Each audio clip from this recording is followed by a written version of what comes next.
நாம் இன்னமும் கொரோனா பெருந்தொற்றினுடைய வழிமுறை நெறிகாட்டுதல்படியே தான் இருந்து கொண்டிருக்கிறோம். ஆகவே தயவு செய்து அத்தனை பேரும் முகக்கவசம் அணிந்திருந்து வழிபாட்டில் பங்கேற்க உங்களை அன்போடு நான் கேட்டுக்கொள்கிறேன். மாத்திரமல்ல, சமூக இடைவெளி முறையாக பின்பற்றுங்கள்.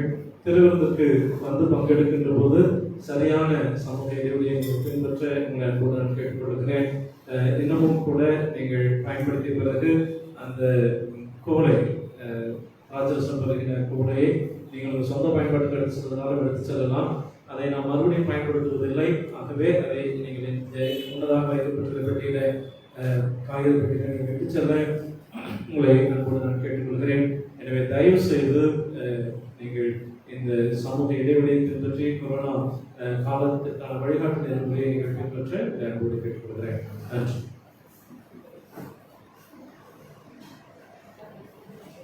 ஜெபம் செய்வோம். ஜீவனுள்ள தேவனே, ஆவியே வாரும். ஜீவனுள்ள தேவனே,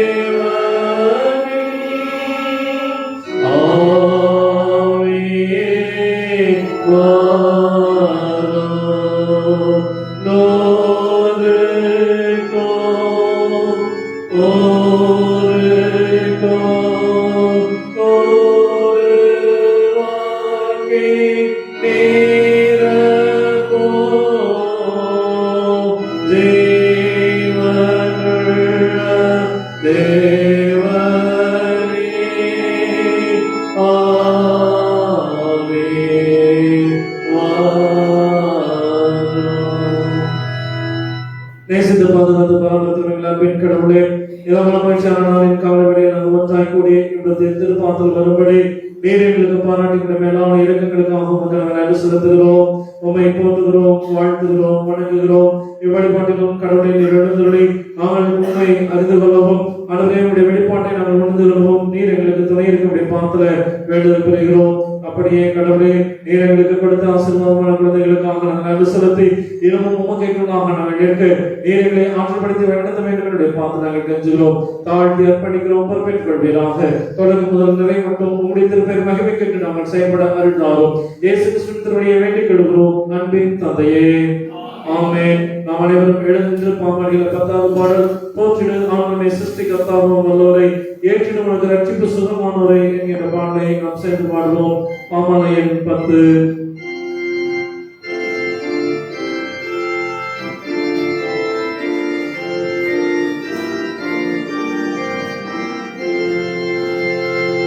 போற்றிடு ஆண்டவரை சிருஷ்டிகர்த்தாவும் வல்லோரை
அவசியம் வந்திருக்கிற எல்லாம் உள்ள கடவுளே, நாங்கள் கடவுளுடைய கடவுள் நிறைவாய் அன்புகிறோம். முதல் தூய திருப்பெருந்தமை மாற்றப்படுத்தும் தூய ஆவியால் எங்கள் இருத்தின் சிந்தனைகளை சுத்தம் பண்ணியருள எங்கள் கர்த்தராகிய இயேசு கிறிஸ்துவின் திருவழியை வேண்டிக் கொள்கிறோம். ஆமென். உணர்ந்துகிற தேவனுக்கு நன்மையும்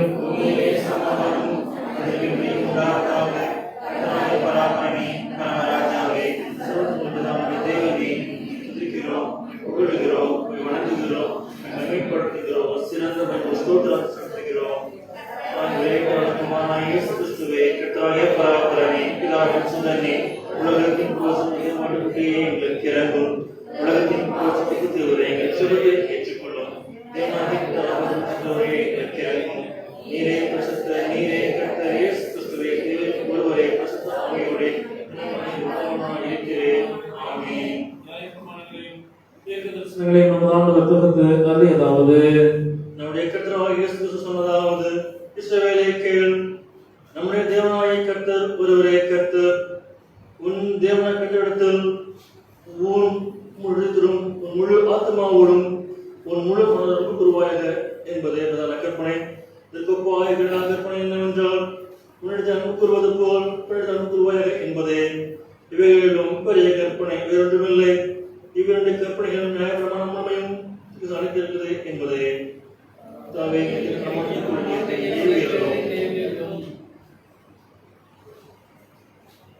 ஆறாம் பக்கம்.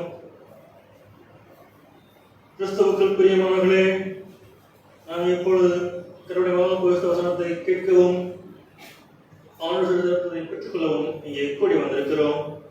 பத்த மனஸ்தாபத்தோடும் உண்மை விசுவாசத்தோடும் தேடி முழங்கால் படியிட்டு அமைதியாக நம்மை நாம் செலுத்து அறிவோமாக.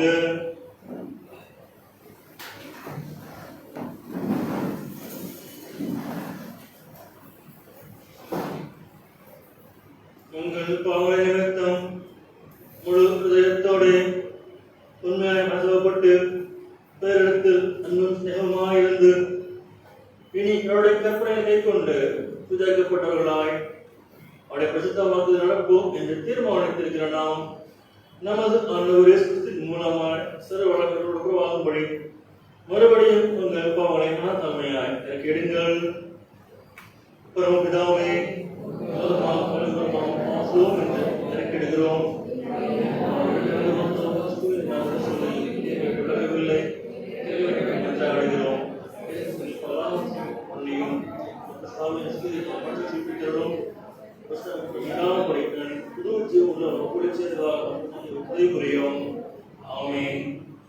இயேசு கிறிஸ்துவின் வழியாய் தமிழகத்துக்கு உண்மையை மறந்து யாவருக்கும் நல்லப்படுகின்ற கிருபை நிறைந்த அருள் வாக்கை கேளுங்கள். வருத்தப்பட்ட பாரம் சுமக்கிறவர்களே, நீங்கள் எல்லாரும் என்னிடத்தில் வாருங்கள், நான் உங்களுக்கு இளைப்பாறுதல் தருவேன். கடவுளின் ஒரே பேரானகுமாராகிய இயேசு கிறிஸ்துவை யாரெல்லாம் விசுவாசிக்கிறார்களோ அவர்கள் கெட்டு போகாமல் நித்திய வாழ்வை அடையும்படி அவரின் தந்தர்களை இவ்வளவாய் இந்த உலகத்தில் அன்பு கூறியிருக்கிறார். பாவிகளை ரட்சிக்க கிறிஸ்து இயேசு உலகத்திற்கு வந்தார் என்கின்ற வார்த்தை எல்லா அங்கீகரிப்புக்கும் பாத்திரமுமாய் இருக்கிறது.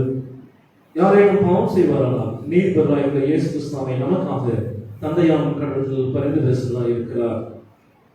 நம்முடைய பாவங்களை நிவர்த்தி செய்கிற கிருபாதார வேலை அவரே. ஆண்டவர் அருளும் பாவமன்னிப்பை பெற்றுக்கொள்வோம்.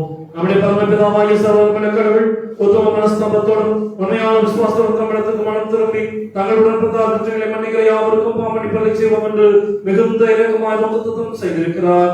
அவருடைய ஆண்டவர் இயேசு கிறிஸ்து உங்களுக்கு இறங்கி உங்கள் பாவங்களை எல்லாவற்றையும் மன்னித்து அவைகள் உங்களை விடுதலையாக்கி எல்லா நன்மையிலும் உங்களை உறுதிப்படுத்தி நிறுத்தி உங்களை நித்திய ஜீவக்கரையில் சேர்ப்பாராக. கர்த்தர் உங்களோடு இருப்பாராக. அமர்வோம். திருமறை பகுதிகள் படிக்க கேட்போம்.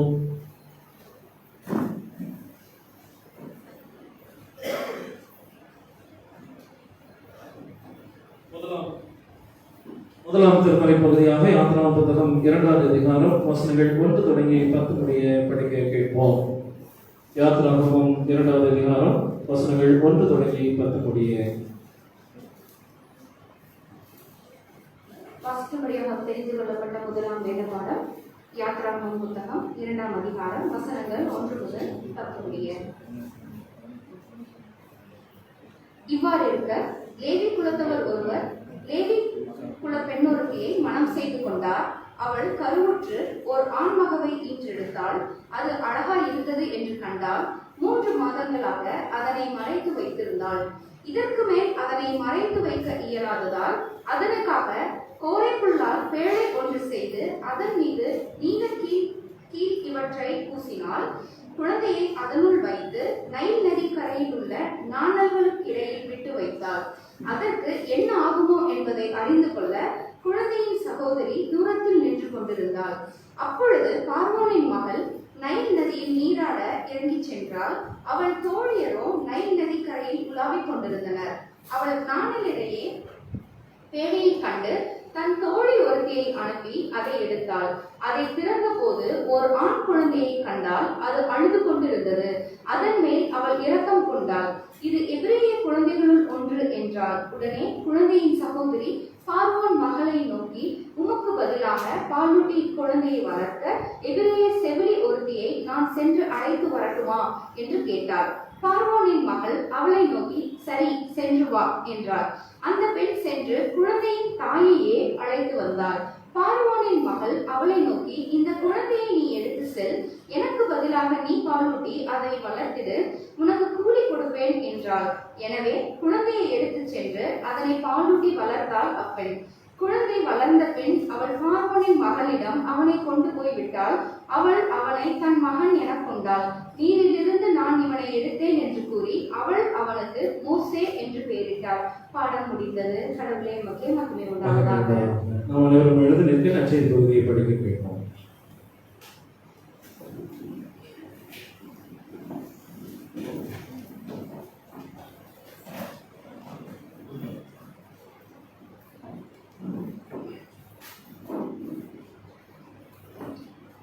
செய்தி பகுதிக்காக லூக்கா எழுதின சுவிசேஷம் 8ஆம் அதிகாரம் 15ஆம் வசனம் முதல் 17ஆம் வசனம் முடிய.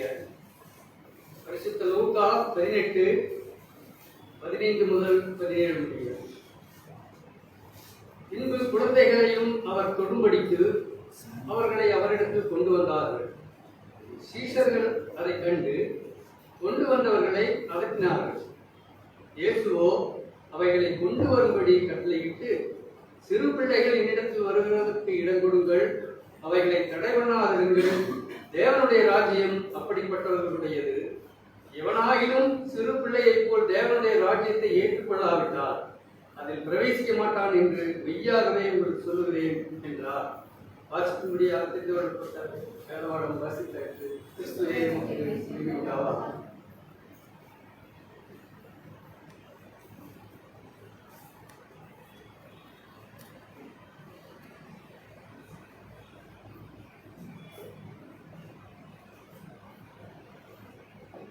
நாம் என்றவாறே பாமரில் 326வது பாடலை பாடுவோம். அப்போது திருமுழுக்கென்று ஆயத்தப்பட்டிருக்கிற பெற்றோர் தன்னுடைய எடுத்துக்கொண்ட முன்னதாக வரும்படி உங்களை அன்போடு கேட்டுக்கொள்கிறேன். ரட்சா பெருமானே பாதம் புண்ணிய பாதம் மண்டிதம் என்கின்ற முதல் 2 சரணங்களை நாம் பாடுவோம். அப்போது திருமுழுக்கு ஆயத்தப்பட்டிருக்கிற பெற்றோர் முன்னதாக வரும்படி உங்களை அன்போடு கேட்டுக்கொள்கிறேன்.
இக்குழந்தைகள் கிறிஸ்துவின் உறுப்பினராகவும் கடவுளின் பிள்ளைகளாகவும் விண்ணரசின் சொந்தமாகவும் இந்த குழந்தைக்கு திருமுழுக்கு கொடுக்க இங்கே கூடி வந்திருக்கிறோம். ஆதலால் நமது ஆண்டவரும் மீட்பருமான இயேசு கிறிஸ்து சொன்ன வார்த்தைகளை கேளுங்கள். நீங்கள் புறப்பட்டு போய் எல்லா மக்களினங்களையும் சீடராக்கி தந்தை, மைந்தன், தூய ஆவியின் திருப்பெயர்களாக அவர்களுக்கு திருமுழுக்கு கொடுங்கள். ஒருவர் தண்ணீராலும் ஆவியினாலும் பிறவாவிட்டால் கடவுளின் அரசர்கள் நுழைய மாட்டார்கள். புனித மார்க்குவின் நற்செய்தியில் எழுதியிருப்பதை கேளுங்கள். சிறு பிள்ளைகளை அவர் தொடும்படி அவர்கள் கொண்டு வந்தார்கள். கொண்டு வந்தவர்களை சீஷர்கள் அதட்டினார்கள். இயேசுவோ அதை கண்டு விசனப்பட்டு, சிறு பிள்ளைகள் என்னிடத்தில் வருவதற்கு இடம் கொடுங்கள், அப்படி அவர்களை தடைபடாதிருங்கள். கடவுளின் அரசு அப்படிப்பட்டவர்களுடையது. கடவுள் ராஜ்யத்தை சிறுபிள்ளை போல் ஏற்றுக்கொள்ளாதவர் எவரும் அதில் பிரவேசிப்பதே இல்லை என்று மெய்யாகவே மெய்யாகவே உங்களுக்கு சொல்லுகிறேன் என்று சொல்லி அவர்களை அணைத்துக் கொண்டு அவர்கள் மேல் கைகளை வைத்து அவர்களை ஆசீர்வதித்தார்.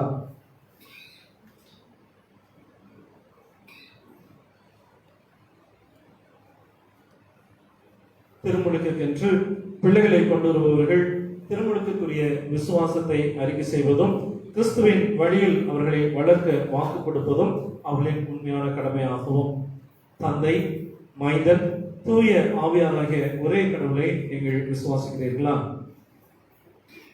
அப்படியானால் நாம் நமது விசுவாசத்தை இந்த குடும்பத்தாரோடு சேர்ந்து நாம் அறிக்கை செய்வோம், சேர்ந்து சொல்லுவோம். வானத்தையும் பூமியையும் படைத்த சர்வவல்லமையுள்ள பிதாவாகிய கடவுளை விசுவாசிக்கிறேன். அவருடைய ஒரே குமாரனாகிய நாதர் இயேசு கிறிஸ்துவை விசுவாசிக்கிறேன். அவர் பரிசுத்த ஆவியினாலே கன்னிமரியால் பிறந்தார். பந்திய பிலாத்தின் காலத்தில் பாடுபட்டு சிலுவையில் அறைந்து மரித்து அடக்கம் பண்ணப்பட்டு பாதாளத்தில் இறங்கினார். 3ஆம் நாள் மருத்துவ எழுதினார், ஏறி வீற்றிருக்கிறார். அவ்விடத்திலிருந்து உயிர்வாதையும் மருத்துவையும் நடத்திற்கு வருவார். பரிசுத்த ஆவியை விசுவாசிக்கிறேன். பொதுவாக பரிசுத்தையும் பரிசுத்தவான்களின் ஐக்கியமும் பாவ மன்னிப்பும் சிறையை வைத்ததிலும் நித்திய ஜீவனும் உண்டு என்று விசுவாசிக்கிறேன். ஆமென். பெற்றோர், நீங்கள் இந்த வாக்குறுதிகளை நிலைத்திருக்க அன்போடு நான் வேண்டுகிறேன். இந்த குழந்தையை கிறிஸ்துவ குடும்பத்தில் வளரவும், இக்குழந்தை கிறிஸ்துவை தன் மீட்பராக அறிந்து கொள்ளத்தக்கதாக திருச்சபையின் போதனையிலும் வழிபாட்டிலும் வளர்க்க முயற்சி செய்வீர்களா? இந்த குழந்தைக்கு இடர்கள் உண்டாக்காதபடி உங்கள் வாழ்க்கையை ஒழுங்காக நடத்த முயற்சி செய்வீர்களா?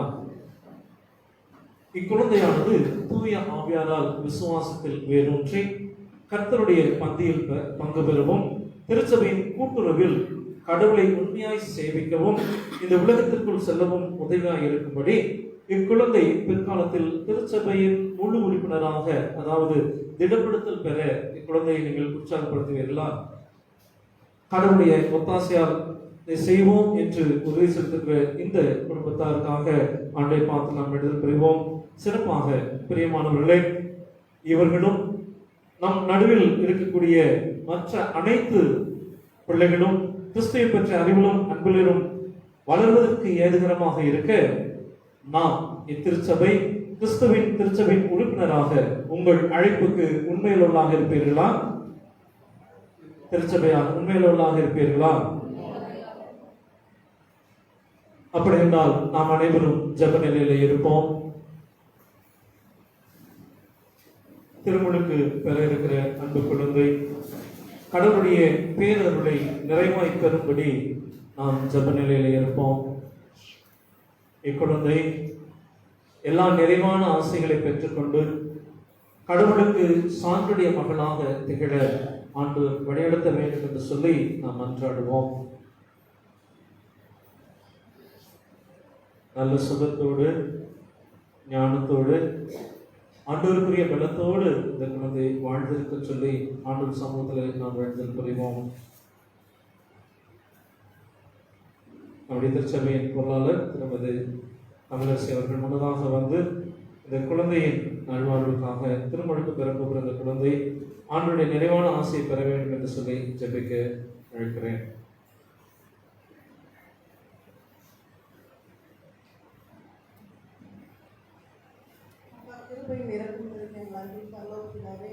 கருமையான ஓய்வு நாள் காலை வேளையை தகவலே நன்றியோடு இந்த குடிக்கிறோம் சோதனைக்காகவே இப்பொழுது கூட கட்டாவே இந்த குழந்தையானவை ஆசீர்வதிக்கும்படியாக இந்த குழந்தையானவை திருமுழுக்கு பெறும்படியாக இந்த பிள்ளையை கொண்டு வந்திருக்கிற பெற்றோரை ஆசீர்வதிக்கிறதா அதவை இந்த குழந்தை சுகபல சிவனோடு பெற்றிருக்கு அதவை உங்களுடைய சமூகத்திலே அந்த இந்த பிள்ளை திருமணத்துக்கு வெறுப்பாக கொண்டு வந்து சேர்த்து பெற்றோருக்கு தேவையான ஞானத்தின் புத்தி அறிவியல் ஆகவே தன்னை பிள்ளை வளர்ந்து நமக்கு பிரியமான வழியில் நடக்க முடியாமல் அதே இந்த பிள்ளையானது நல்ல ஞானத்திலும் கல்வியிலும் கற்றுக்கு பயப்படுகிற வயதிலும் அந்த பிள்ளையை வளர்க்கக்கூடிய நல்ல ஞானத்தின் இந்த குழந்தையின் வாழ்நாள் முழுவதும் அந்த பிரியமான காரியங்களை செய்து பெற்றோருக்கு கீழ்ப்படிந்து சபைக்கு கீழ்ப்படிந்து கத்தாவே ஒவ்வொரு நாளும் ஆண்டவரை உங்களுடைய ஞானத்தை வளர்க்கிறது செய்கிறப்பா. இந்த காரியம் யாவற்றையும் கத்தோடைய சமூகத்திலே நாங்கள் ஒப்பு கொடுத்து செய்கிறோம். இது மாத்திரம் பொறுப்பெடுத்துக் கொள்ளுங்கப்பா. இயேசு கிறிஸ்துவின் வல்லமையுடன் நமக்கு காமியாச்சு நல்ல ஒப்பிடாதே. ஆமென். தொடர்ந்து நாம் ஜெபம் செய்வோம். எல்லாவற்றையும் படைத்த தண்ணீரை எங்களுக்கு நல்ல செய்த கடவுளே, நீரை துதிக்கப்படத்தக்கவர் ஆண்டவர் இயேசு கிறிஸ்துவே, கடவுளின் ஒரே திருமைந்தரே, யோர்தான் எனும் ஆற்றில் திருமுழுக்கு பெற்று மறித்து உயிரோடு எழுந்தவரே, உம்மை நீரை துதிக்கப்படத்தக்கவர் ஆண்டவரே, தூய ஆவியாரே, இயேசு கிறிஸ்துவின் மேலும் திருச்சபையின் மேலும் இறங்கியவரே, நீரை துதிக்கப்படத்தக்கவர் ஆண்டவரே, உமது தூய திருப்பெயரை மூவர் பெயரை நாம் நோக்கி கூப்பிடும்போது எங்களோடு நீர் எழுந்துள்ளதற்காக நன்றி செலுத்துகிறோம். இந்த தண்ணீர் பாவத்தை கழுவி சுத்திகரிப்பதற்காக காட்டவும், இதில் திருமுழுக்கு பெறுகிறவர்கள் மறுபடியும் பிறந்த நித்திய வாழ்வை பெறும்படியும் இந்த தண்ணீரையும் இதை பெற்றுக் கொள்கிற அல்லது வழியாக திருமுழுக்கு பெறுகிற பிள்ளைகளையும் ஆசீர்வதிக்க வேண்டும் என்று பார்த்து நாங்கள் மன்றாடுகிறோம். இவர்கள் இந்த குழந்தை ஒரே ஆவியில் ஒரே உடலுக்குள்ளாக திருமணத்துக்கு பெற்று தெரிந்து கொள்ளப்பட்டுள்ளும் விசுவாசம் அது மக்களோட எண்ணிக்கையும் நிலைத்திருக்க நீர் அறிந்தவீராக. கிறிஸ்துவின் மரணத்திலும் உயிர்த்தலிலும் அவரோடு ஐக்கியப்பட்டு பாவத்திற்கு மறுத்து நீதிக்கு படைத்திருக்கும்படி நீர் அனுப்புவீராக. இக்குழந்தை பழைய மனிதரை களைந்து போட்டு கிறிஸ்துவில் புதிய படைப்பாகும்படி நீர் அனுப்புரிந்தருளும். இருளிலிருந்து ஒழிக்குள்ளும் சாவிலிருந்து நிலையான வாழ்வுக்குள்ளும் நீரே குழந்தை வழிநடத்த வேண்டுமா எங்கள் ஆண்டவர் இயேசு கிறிஸ்துவின் திருவடியை வேண்டிக் கொள்கிறோம். ஆமென். நம் அனைவரும் எழுந்து நிற்போம்.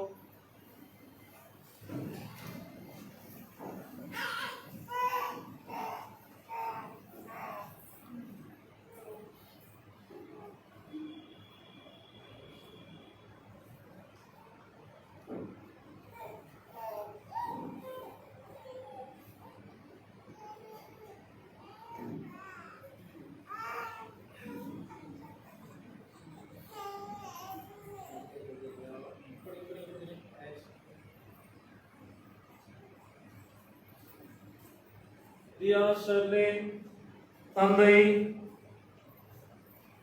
மைந்தன், தூய ஆவியின் திருப்பெயராலே உனக்கு திருமுழுக்கு கொடுக்கிறேன். இக்குழந்தை கிறிஸ்துவின் மதியாக திருச்சபையில் சேர்த்துக் கொண்டு இவரை நெற்றில் சிலுவை அடையாளத்தை வரைகிறோம். இக்குழந்தை சிலுவையில் அறியப்பட்ட கிறிஸ்துவை பற்றி விசுவாசத்தை அறிக்கையிடவும் ஒருபோதும் வெட்கப்படாமல் வாழ்நாள் முழுவதும் கிறிஸ்துவின் உண்மையுள்ள தொண்டராக நிலைத்திருப்பாராக.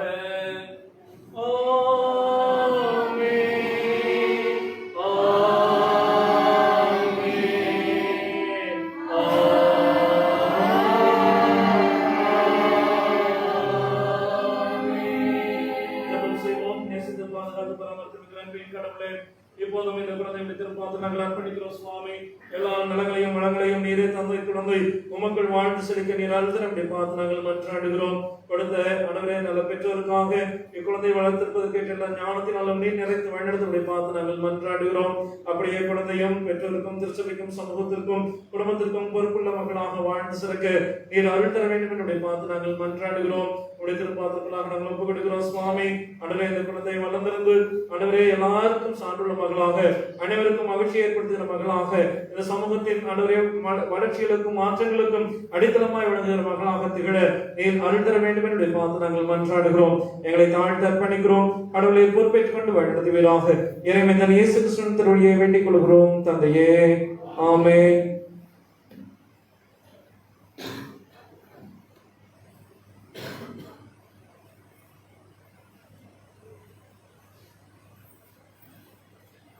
கர்த்தர் உங்களை ஆசீர்வதித்து உங்களை காக்க கடவுள். கர்த்தர் தம்முடைய முகத்தை உங்கள் மேல் பிரகாசிக்க பண்ணி உங்கள் மேல் கிருபையா இருக்க கடவுள். கர்த்தர் தம்முடைய முகத்தை உங்கள் மேல் பிரசன்னமாக்கி உங்களுக்கு சமாதானம் கட்டளையிட கடவுள். ஆமென். நாம் நின்றபடியே அல்வரைக்கு ஆயத்தமாக 326 பாடலுடைய 3ஆம் 4ஆம் சரணங்களை நாம் சேர்ந்து பாடுவோம்.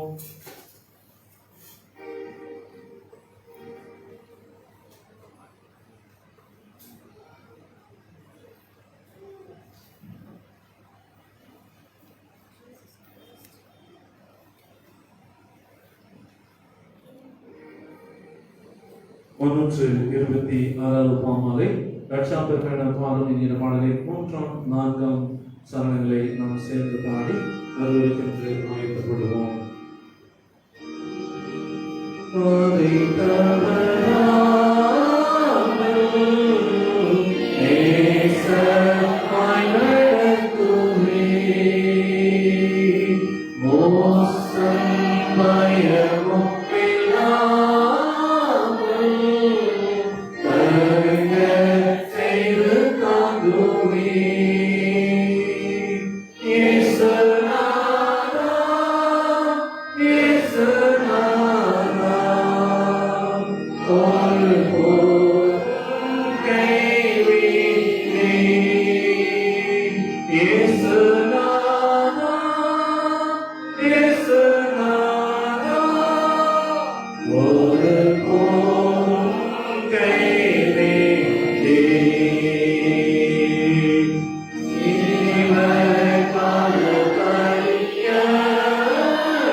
கடவுளிலிருந்தும் மைந்தனாம் இயேசு கிறிஸ்துவிலிருந்தும் உந்தனாம் தூய ஆவியாரிடமிருந்தும் நமக்கு அருளும் அமைதியும் ஆற்றலும் உரித்தாவதாக. ஆமென். அமர்வோம், ஜெபம் செய்வோம்.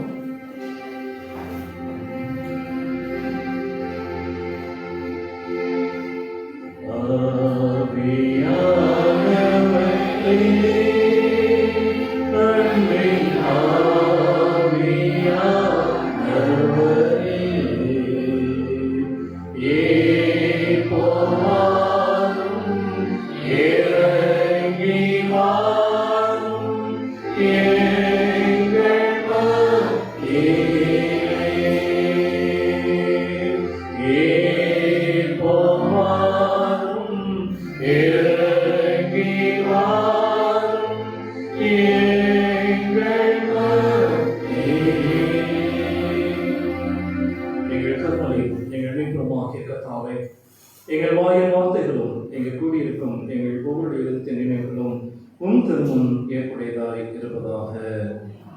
அமர்வோம். அன்பைக்குரியவர்களே, உங்கள் யாவருக்கும் ஆண்டவராகிய இயேசு கிறிஸ்துவின் திருப்பெயரில் அன்பின் நல்வாழ்த்துக்களை மனமகிழ்ச்சியோடு தெரிவித்துக் கொள்கிறேன். தென்னிந்திய திருச்சபை மாமன்றம் ஒரு சிறப்பான செம்பொருளை கொண்டு நம் குடும்பத்தில் நம் பிள்ளைகளை எப்படி வளர்த்தெடுக்க வேண்டும் என்கின்ற வழிகளிலும் உலகளாவிய ஞாயிறு பள்ளி ஞாயிறாகவும் இந்த வாரம் கொண்டாடுகிற இவ்வேளைக்காக கடவுளுக்கு நன்றி படைக்கிறேன். சிறப்பாக சில்ட்ரன் இன் சர்ச் திருச்சபையில் குழந்தைகள் என்கின்ற அடிப்படையில் நாம் சிந்திக்க அழைக்கப்படுகிறோம். குழந்தைகள் திருமறையில் பல்வேறு இடங்களிலே மிகச் சிறந்தவர்களாக அரசின் திட்டங்கள், அரசின் தலைமைகளில் இருக்கக்கூடியவர்களுக்கு வழிகாட்டுதல்கள், இன்னமும் ஆண்டவராகிய இயேசு கிறிஸ்துவின் ஊழியங்களிலே இடைப்பட்டவர்கள், திருமறை நெடுகிலும் குழந்தைகள் பற்றிய பல்வேறு வழிகாட்டுதல்களை நாம் அறிந்திருக்கிறோம். இன்றும் இந்த குழந்தைகள் ஞாயிற்றிலே ஒரு குழந்தை தியா ஷர்லின் அவர்களை திருமுழு காட்டி நம் திருச்சபையோடு ஏற்றுக்கொள்கிற நல் உறவிலே நாம் கொண்டு வருவோம். கடவுள் நமக்கு அருள் பாராட்டி இருக்கிறார். குழந்தைகள் என்று சொல்லுகிற போதே எல்லாருடைய முகத்திலும் ஒரு பெரிய மகிழ்ச்சி இருக்கிறதை நாம் அறிந்திருக்கிறோம்.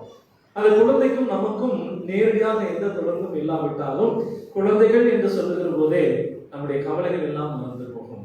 ஏனெனில் நாம் வளர்ந்து இன்றைய பொருளாதாரம் சார்ந்த அல்லது தனிநபர் சார்ந்த குடும்பங்களாக சிறு சிறு குடும்பங்களாக உடைந்துவிட்ட பிறகும் கூட எல்லா குழந்தைகளின் மீதும் அன்பு செலுத்துவதற்கு மிக முக்கியமான காரணங்கள் ஏராளமாக இருக்கின்றன. அதில் மிக முக்கியமான ஒன்று, குழந்தைகள் தனியாக ஒரு குடும்பத்தின் சொத்து என்று கருதப்படுகிற உணர்வு இப்போது இருந்து கொண்டிருக்கிறது.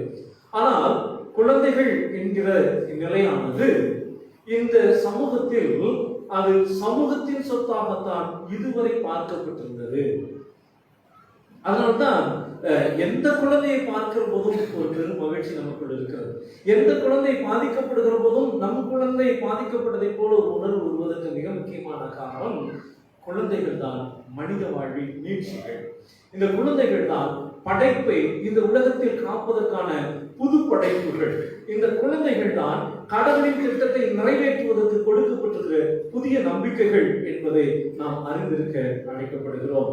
பழங்குடி சமூகத்தை பொறுத்தவரையிலும் அங்கே தனி குடும்பங்களாக அமைக்கப்பெறவில்லை. வெறும் ஒரு ஆண் ஒரு பெண் என்று சொல்கிற குடும்ப அமைப்பு அல்ல, அது மாறாக சமூகமாக இருந்தார்கள். அதுல எந்த ஒரு ஆணும் அல்லது எந்த ஒரு பெண்ணும் யாரோடு வேண்டுமானாலும் பால்குறவு வைக்கிறவர்களாக, அது அவர்களுக்கு தவறாகவோ குற்றமாகவோ பாவமாகவோ பார்க்கப்படாத சமூகம். ஏனெனில் அந்த சமூகம் என்பது குழந்தைகளை கொண்டாடினார்களே ஒழிய ஆண் ஆதிக்கத்தை கொண்டாடவில்லை. அதன் பிறகுதான் இந்த சமூகம் வளர ஆரம்பிக்கிறது. எப்படி நாடோடி சமூகமாக பழங்குடி சமூகமாக இருந்தது, இப்போது ஒரு இடத்தில் நிலைத்து நின்று எல்லைகளை வரையறுத்து அதற்குள் வாழ்கிறவர்களாக மாறுகிறார்கள். அப்படி மாறுகிற போது பல இனக்குழுக்களிடையே சண்டைகள் சச்சரவுகள் வருகின்றன. அப்படி வருகிற போது போர் என்று சொல்கிற அளவுக்கு இரண்டு இனக்குழுக்களிடையே சண்டைகள் ஏற்படும் போது இந்த ஆண் முன்னாக நின்று அவன் போர் எடுக்கின்றான். அல்லது அந்த சண்டையை மேற்கொண்டு ஜெயிக்கிறவர்கள் அல்லது வெற்றி பெறுகிறவர்கள் அவர்கள் அந்த இனக்குழுவினுடைய தலைவர்களாக பராமரிக்கிறவர்களாக இருந்தார்கள். இப்படி வளர்ந்து வந்த அந்த சமூகம் நாடோடி சமூகம் இப்போது இனக்குழு சமூகமாக இருந்தது. இந்த இனக்குழுவோடு ஒட்டுமொத்தமாக இருந்து வருகிற போதுதான் அங்கே ஒரு சிக்கல் எழுகிறது. என்ன சிக்கல் என்றால், இந்த தலைவனுக்கு ஒரு சுயநலம் வருகிறது. எனக்கு பிறகு எனக்கு பிறந்த ஒருவன் தான் தலைவனாக வர வேண்டும் என்கின்ற சூழ்நிலை வருகிற போதுதான் இப்போது பெண் வீட்டுக்குள் சிறைப்படுத்தப்படுகிறார். அதுவரை பெண் தான் உழைக்கிறவள், அதுவரை பெண் தான் இந்த பொருள்களை கொண்டு வந்து சேர்க்கிறவள், அதுவரை பெண் தான் தன்னுடைய பிள்ளைகளை தன்னுடைய கணவனுக்கு வேண்டியவற்றை ஈட்டுகிறவளாக பெண் இருக்கிறாள். விலங்கினங்களில் பார்க்கிற போது சோம்பேறியாக இருப்பது ஆண் விலங்கினங்கள் தான் சோம்பேறியாக இருக்கும். சிங்கம், ஆண் சிங்கம் சோம்பேறியாக இருக்கும். பயங்கர ஆற்றலோடு இருப்பது எது? பெண் சிங்கம். மிகுந்த கோபமுடையதாக காணப்படுவது எது? பெண் சிங்கம். அப்படித்தான் எல்லா விலங்கினங்களிலும் நாம் பார்த்தோம் என்றால் பெண்கள் தான் உழைக்கின்றவர்களாக, பெண்கள் தான் குடும்பத்தை பராமரிக்கிறவர்களாக, பெண்கள் தான் சேர்க்கின்றவர்களாக இருந்தார்கள். எப்போது ஆண் தனக்கடுத்து தனக்கு பிறந்த ஒருவன் தான் வர வேண்டும் என்கின்ற சூழ்நிலை வந்ததோ அப்போது இல்லத்திற்குள் பெண் சிறை வைக்கப்பட்டால் சமூகவியலாளர்கள் சமூக அறிஞர்கள் இப்படித்தான் சொல்லுகிறார்கள்.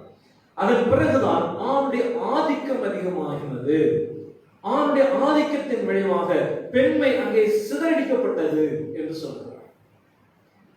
இதன் விளைவுதான் குழந்தைகள் இன்னமும் அடுத்த கட்டத்தை நோக்கி அவர்கள் நகர வேண்டியதாக மாறிப்போனது. பெண் ஒடுக்கப்பட்ட நிலையிலிருந்து குழந்தைகள் இன்னமும் அந்த சமூகத்தில் ஒடுக்கப்பட்டவர்களாக மாறிப்போனார்கள். இந்த நிலையில் இந்த குழந்தைகளை முக்கியத்துவப்படுத்துவது, இந்த குழந்தைகளுக்கான முக்கியத்துவத்தை திருச்சபைக்குள் கொண்டு வர வேண்டும் என்று தென்னிந்திய திருச்சபை மாத்திரமல்ல உலகளாவிய பார்வை இப்போது வளர்ந்து வந்திருக்கிறது. அதனால்தான் உலக ஞாயிறுபடி ஞாயிறாக இந்த ஞாயிற்றை நாம் கொண்டாடுகிறோம். அதுவும் இந்த ஞாயிற்றிலே குழந்தைகள் திருச்சபைக்குள் எப்படி இருக்க வேண்டும் என்பதை குறித்த ஒரு பார்வையும், இந்த குழந்தைகள் சமூகத்தில் என்னென்ன மாற்றங்களை எப்படியெல்லாம் ஏற்படுத்தியிருக்கிறார்கள் என்பதையும் திருமறையின் ஊடாக கற்றுக்கொள்வதற்கு நாம் அழைக்கப்பட்டிருக்கிறோம். அன்பானவர்களே, இன்று நாம் 2 விதமான திருமறை பகுதிகளை வாசித்தோம். விடுதலை பயண புத்தகம் 2வது அதிகாரம் வசனங்கள் முதல் 10 வசனங்களையும், லூக்கா நட்சத்திரம் ஒரு 18ஆம் அதிகாரத்துல முதல் 15 தொடங்கி 17 வரை இருக்கக்கூடிய வசனங்களையும் நாம் படிக்க கேட்டோம். அது மாத்திரமல்ல, சங்கீதங்களிலே 47ஆம் சங்கீதம், 3 யோவான் புத்தகம் முதல் 15 திருவாக்கியங்கள் கொண்ட பகுதிகளை நாம் சிந்திப்பதற்கு அழைக்கப்பட்டிருக்கிறோம். சிறப்பாக இன்று யாத்ராகம புத்தகம் 2வது அதிகாரத்தை மையமாக கொண்டு குழந்தைகளை கடவுள் எவ்வளவு நோக்கோடு பார்க்கிறார், இந்த குழந்தைகள் மீது கடவுளுடைய திட்டம் எப்படி செயல்படுகிறது, இந்த குழந்தைகளுக்கான கடவுளின் திட்டம் எவ்வாறு அது விரிவடைய செய்கிறது என்பதை ஆழமாக புரிந்து கொள்வதற்கு நாம் அழைக்கப்படுகிறோம். யாத்ராகம புத்தகம் 2வது அதிகாரம் முதல் திருவாக்கியம். லேவியின் குடும்பத்தாரில் ஒருவன் லேவியின் குமாரத்திகளில் ஒருத்தியை அவர் திருமணம் செய்தார். லேவி குடும்பத்திலே இந்த திருமணம் நடைபெறுகிறது. முன்பெல்லாம் நாம் கதை சொல்லுகிற போது இப்படி சொல்வார்கள், நாம் கதை கேட்டு வளர்ந்தவர்கள், நம் பிள்ளைகளுக்கு தான் நாம் கதை சொல்ல இன்னமும் யோசித்துக் கொண்டிருக்கிறோம். இது கேட்பது குறைவாக போனதால் இப்போ சொல்வதற்கும் நாம் குறைவாக இருக்கிறோம். முன்னெல்லாம் நம்முடைய பெற்றோர், எங்களுடைய பெற்றோர்லாம் எங்களுக்கு கதை சொன்னாங்க. எப்படி சொன்னாங்க? ஒரு ஊர்ல ஒரு ஆள் இருந்தானா, அப்புறம் இன்னொரு பொண்ணு இருந்துச்சா, அவங்களுக்கு என்னாச்சு, கல்யாணம் நடந்துச்சு. அப்படித்தான் இந்த பகுதியை இந்த யாத்ராகமத்தின் ஆசிரியர் தொடங்குகிறார். லேவியிலே ஒருவன் இருந்தான், லேவி குடும்பத்தில். அவன் லேவி குடும்பத்தில் இருந்த ஒருத்தியை என்ன செய்தான்? கல்யாணம் பண்ணிக்கொண்டான். யார் அவர்? அந்த ஒருவன் யார்? அந்த ஒருத்தியார் என்பதற்கு யாத்ராகமத்திலேயே விடையிறது 6வது அதிகாரம் 20வது வசனத்துல நாம் வாசிக்கிற போது இந்த திருமணத்தை செய்தவர்கள் யார் என்பதை குறித்த செய்தி அங்கே இருக்கிறது. யார் திருமணம் செய்தார்களாம்? அம்ரான் என்பவர் தன்னுடைய அத்தையாகிய யோகபேத்தை அவர் திருமணம் செய்தார். அவர்களின் குமாரன் தான் யார்? ஆரோன், மோசே, மிரியாம் என்பவர்கள். அன்பானவர்களே, இங்கே ஒரு தம்பதி உருவாகிறார்கள். அந்த தம்பதியில கணவன் பெயர் அம்ரான், மனைவியின் பெயர் யோகபேத். யோகபேத் என்பதுதான் அவருடைய பெயர். எபிரேயத்தில் யோகபேத் என்பதுதான் அவருடைய பெயர். இந்த திருமணத்தை பற்றி சொல்லி வருகிற போது அடுத்த நிகழ்ச்சி சொல்லுகிறார்கள். ஒரு பெண் கருவுற்று ஆண் பிள்ளையை பெற்று அது அழகுள்ளது என்று சொல்லி அக்குழந்தை என்ன செய்தாரா? 3 மாதங்கள் ஒழித்து வைத்தாரா. ஏன் ஒழித்து வைக்க வேண்டும்? 1ஆம் அதிகாரம் 8ஆம் வசனத்தில் ஒரு செய்தி சொல்லப்படுகிறது. எகிப்தில் அரசாண்ட ஒரு அரசன், அதிலே வரலாற்றை அறியாத ஒரு அரசன் வந்தான். என்ன வரலாறு? இந்த எகிப்திலே ஒரு காலத்தில் வறட்சி வந்தது, பஞ்சம் ஏற்பட்டது. அப்படி அந்த பஞ்சம் ஏற்படுவதற்கு முன்பு அந்த ஆண்ட பார்வோனுக்கு அரசர் தன்னுடைய திருக்காட்சி வழியாக, சொப்பனத்தின் கனவின் வழியாக ஒரு எச்சரிக்கை கொடுத்தார். அந்த எச்சரிக்கையை விளக்குவதற்கு ஒரு மனிதன் தேவையாக இருந்தார். அந்த மனிதனின் பெயர் யோசேப்பு. அதன் வழியாக அந்த நாடு பஞ்சத்திலிருந்து உணவளிக்கப்பட்டது. அவன் மாத்திரமல்ல, அந்த நாடு மாத்திரமல்ல, அதை சுற்றிலும் இருந்த ஏராளமான நாட்டின் மக்களும் அங்கே வந்து உணவை பெற்றுக் கொள்வதற்கு சரியான திட்டத்தை கடவுள் வகுத்ததை புரிந்து கொண்டவன் யோசேப்பு. அதை முறைப்படுத்தினவன் யோசேப்பு. அந்த முறைப்படுத்தின் வழியாக கொடுத்து வழங்கியவன் யோசேப்பு. இப்படி நாட்டை பாதுகாத்த யோசேப்பின் வரலாற்றை அறியாத ஒரு அரசன். வரலாறு அறியாத அரசர்கள் வருகிற போதெல்லாம் நாட்டு மக்கள் எவ்வளவு பாடுபடுகிறார்கள் என்பதற்கு இந்த நிகழ்ச்சி மிக முக்கியமான எடுத்துக்காட்டு. இந்த அரசன் வந்தவன் என்ன செய்கிறான்? அவன் எகிப்தியர்கள் பெருகி இருக்கிறதை கண்டு அவன் அச்சமுற்றவனாக தன்னுடைய சகாக்களோடு இணைந்து ஒரு திட்டம் தீட்டுகிறான். அந்த திட்டம் என்னவென்றால், அவன் தீட்டிய திட்டம் என்னவென்றால், இங்கே ஒரு நகரத்தை உருவாக்குவதற்கென்று இவர்களை அடிமைகளாக பயன்படுத்த வேண்டும். இப்படி அடிமைகளாக பயன்படுத்துவது மாத்திரமல்ல, இவர்களுடைய இல்லத்தில் பிறக்கிற ஆண் குழந்தைகளை என்ன செய்து விட வேண்டும்? கொன்று போட வேண்டும் என்று துடித்தான். ஆகவேதான் அவன் ஒரு பெரிய திட்டத்தை தீர்மானித்து அங்கிருந்த மருத்துவர்களை அழைத்து, ஆண் பிள்ளைகள் என்றால் அந்த பிள்ளைகளை கொன்று போடுங்கள் என்று சொன்னார். இப்படிப்பட்ட சூழ்நிலையில் இருந்த போதுதான் இந்த அம்ரானும் யோகபேத்தும் குழந்தையை பெற்றெடுத்து அந்த குழந்தையை 3 மாதம் என்ன செய்தார்களாம்? மறைத்து வைத்திருந்தார்கள். அன்பானவர்களே, இந்த குழந்தை 3 மாதம் மறைத்து வைக்கப்பட்ட இந்த குழந்தை கடவுளின் திட்டத்தை நிறைவேற்ற வந்த குழந்தை. கடவுளின் திட்டத்தை நிறைவேற்றுவது என்று சொன்னாலே திருமறையின் ஊடாக நாம் வாசித்தோம் என்றால் தலையீட்டுக்குத்தான் அதிக முக்கியத்துவம். முதல் பேரான குழந்தை இருந்தால்தான் அதன் வழியாக கடவுள் திட்டத்தை நிறைவேற்றுவார் என்று. ஆனால் இங்கே சொல்லப்படுகிற இந்த கதாநாயகனாக பிறக்கிற இந்த குழந்தைக்கு முன்பே உடன் பிறந்தவர்கள் இருந்தார். அவருடைய அண்ணன் பெயர் ஆரோன், அக்காவுடைய பெயர் மிரியாம். மிரியாம் மிரியாம் இல்லையா? எப்படியான உச்சரிக்கலாம், எதிரே சொல்றான். மிரியாம் 3வது மகனாக பிறக்கின்றவர் தான் இந்த மோசே. அங்கே யூதர்கள் நிறைய கதைகளை வைத்திருந்தார்கள் இந்த குடும்பத்தை பற்றி. ஒரு குழந்தை எப்படி பிறந்தது என்பதை பற்றி சொல்வார்கள். நம்மளாம் சொல்றாங்க, நம்ம சொல்லினா கூட பரவாயில்ல. இப்பெல்லாம் வாட்ஸ்அப்ல நிறைய தகவல் இருக்கு.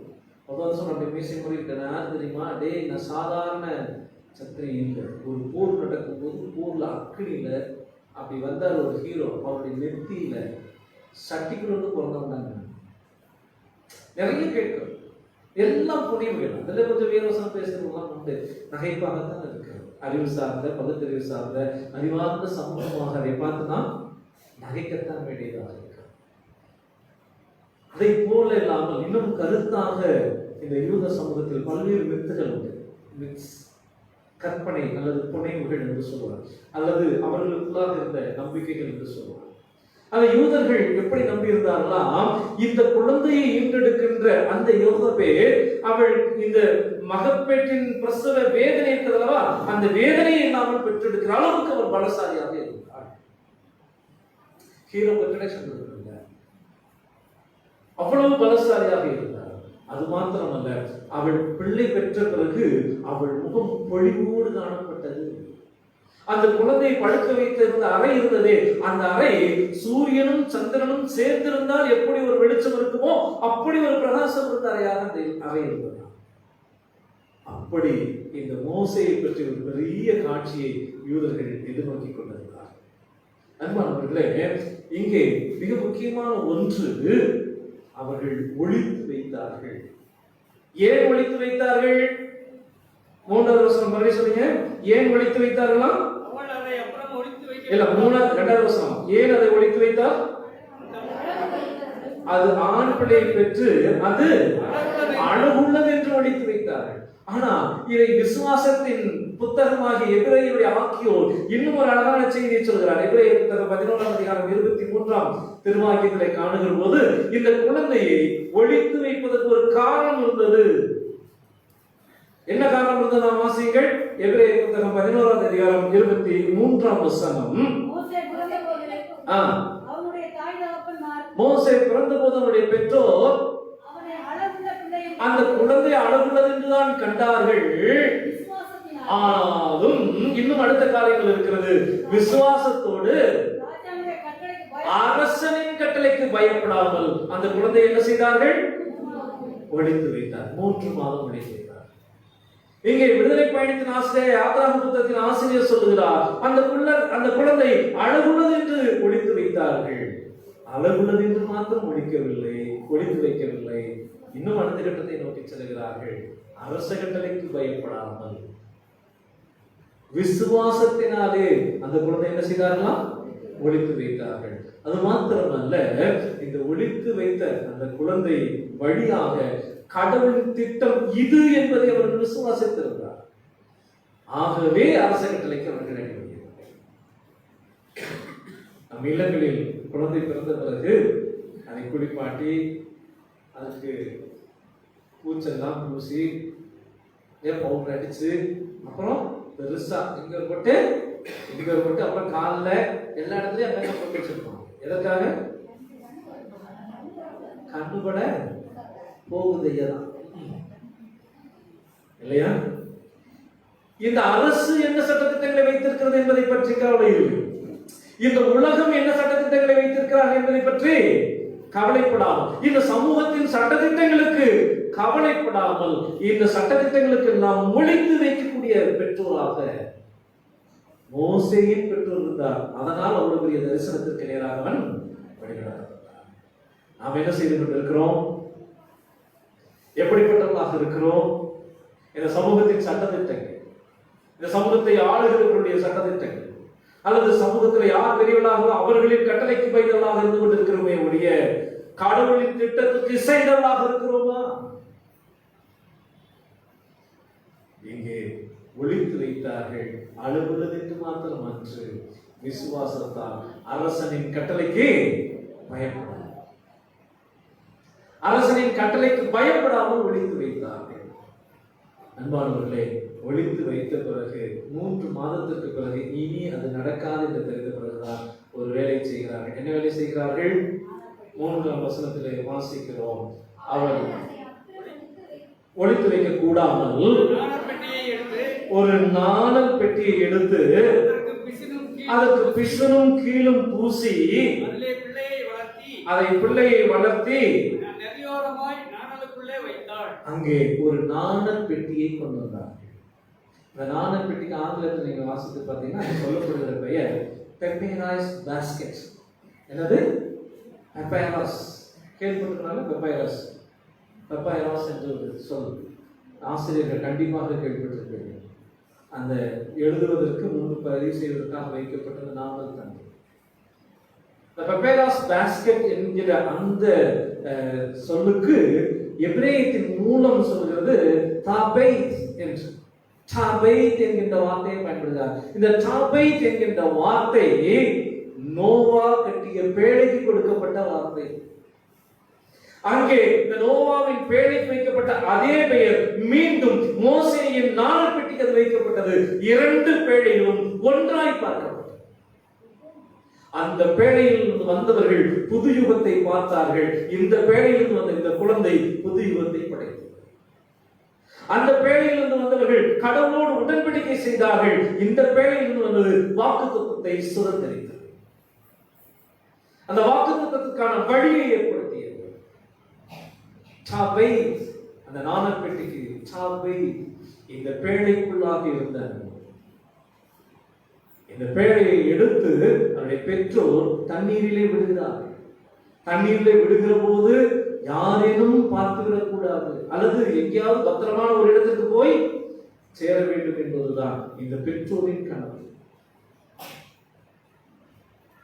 கிட்டத்தட்ட 100 ஆண்டுகளுக்கு முன்பு கங்கையிலே இப்படி குழந்தைகள் தூக்கி எறியப்பட்டார். ராசாராம் மோகன் ராய் போன்ற அன்னிபெசன்ட் அம்மையார் எல்லாம் சேர்ந்து ஒரு பெரிய போராட்டம் நடத்தினார்கள். குழந்தைகளை இனிமேல் இந்த கங்கை நதியில் தூக்கி எறிய கூடாது. ஏன் அப்படிப்பட்ட குழந்தைகளை தூக்கி எறிவது?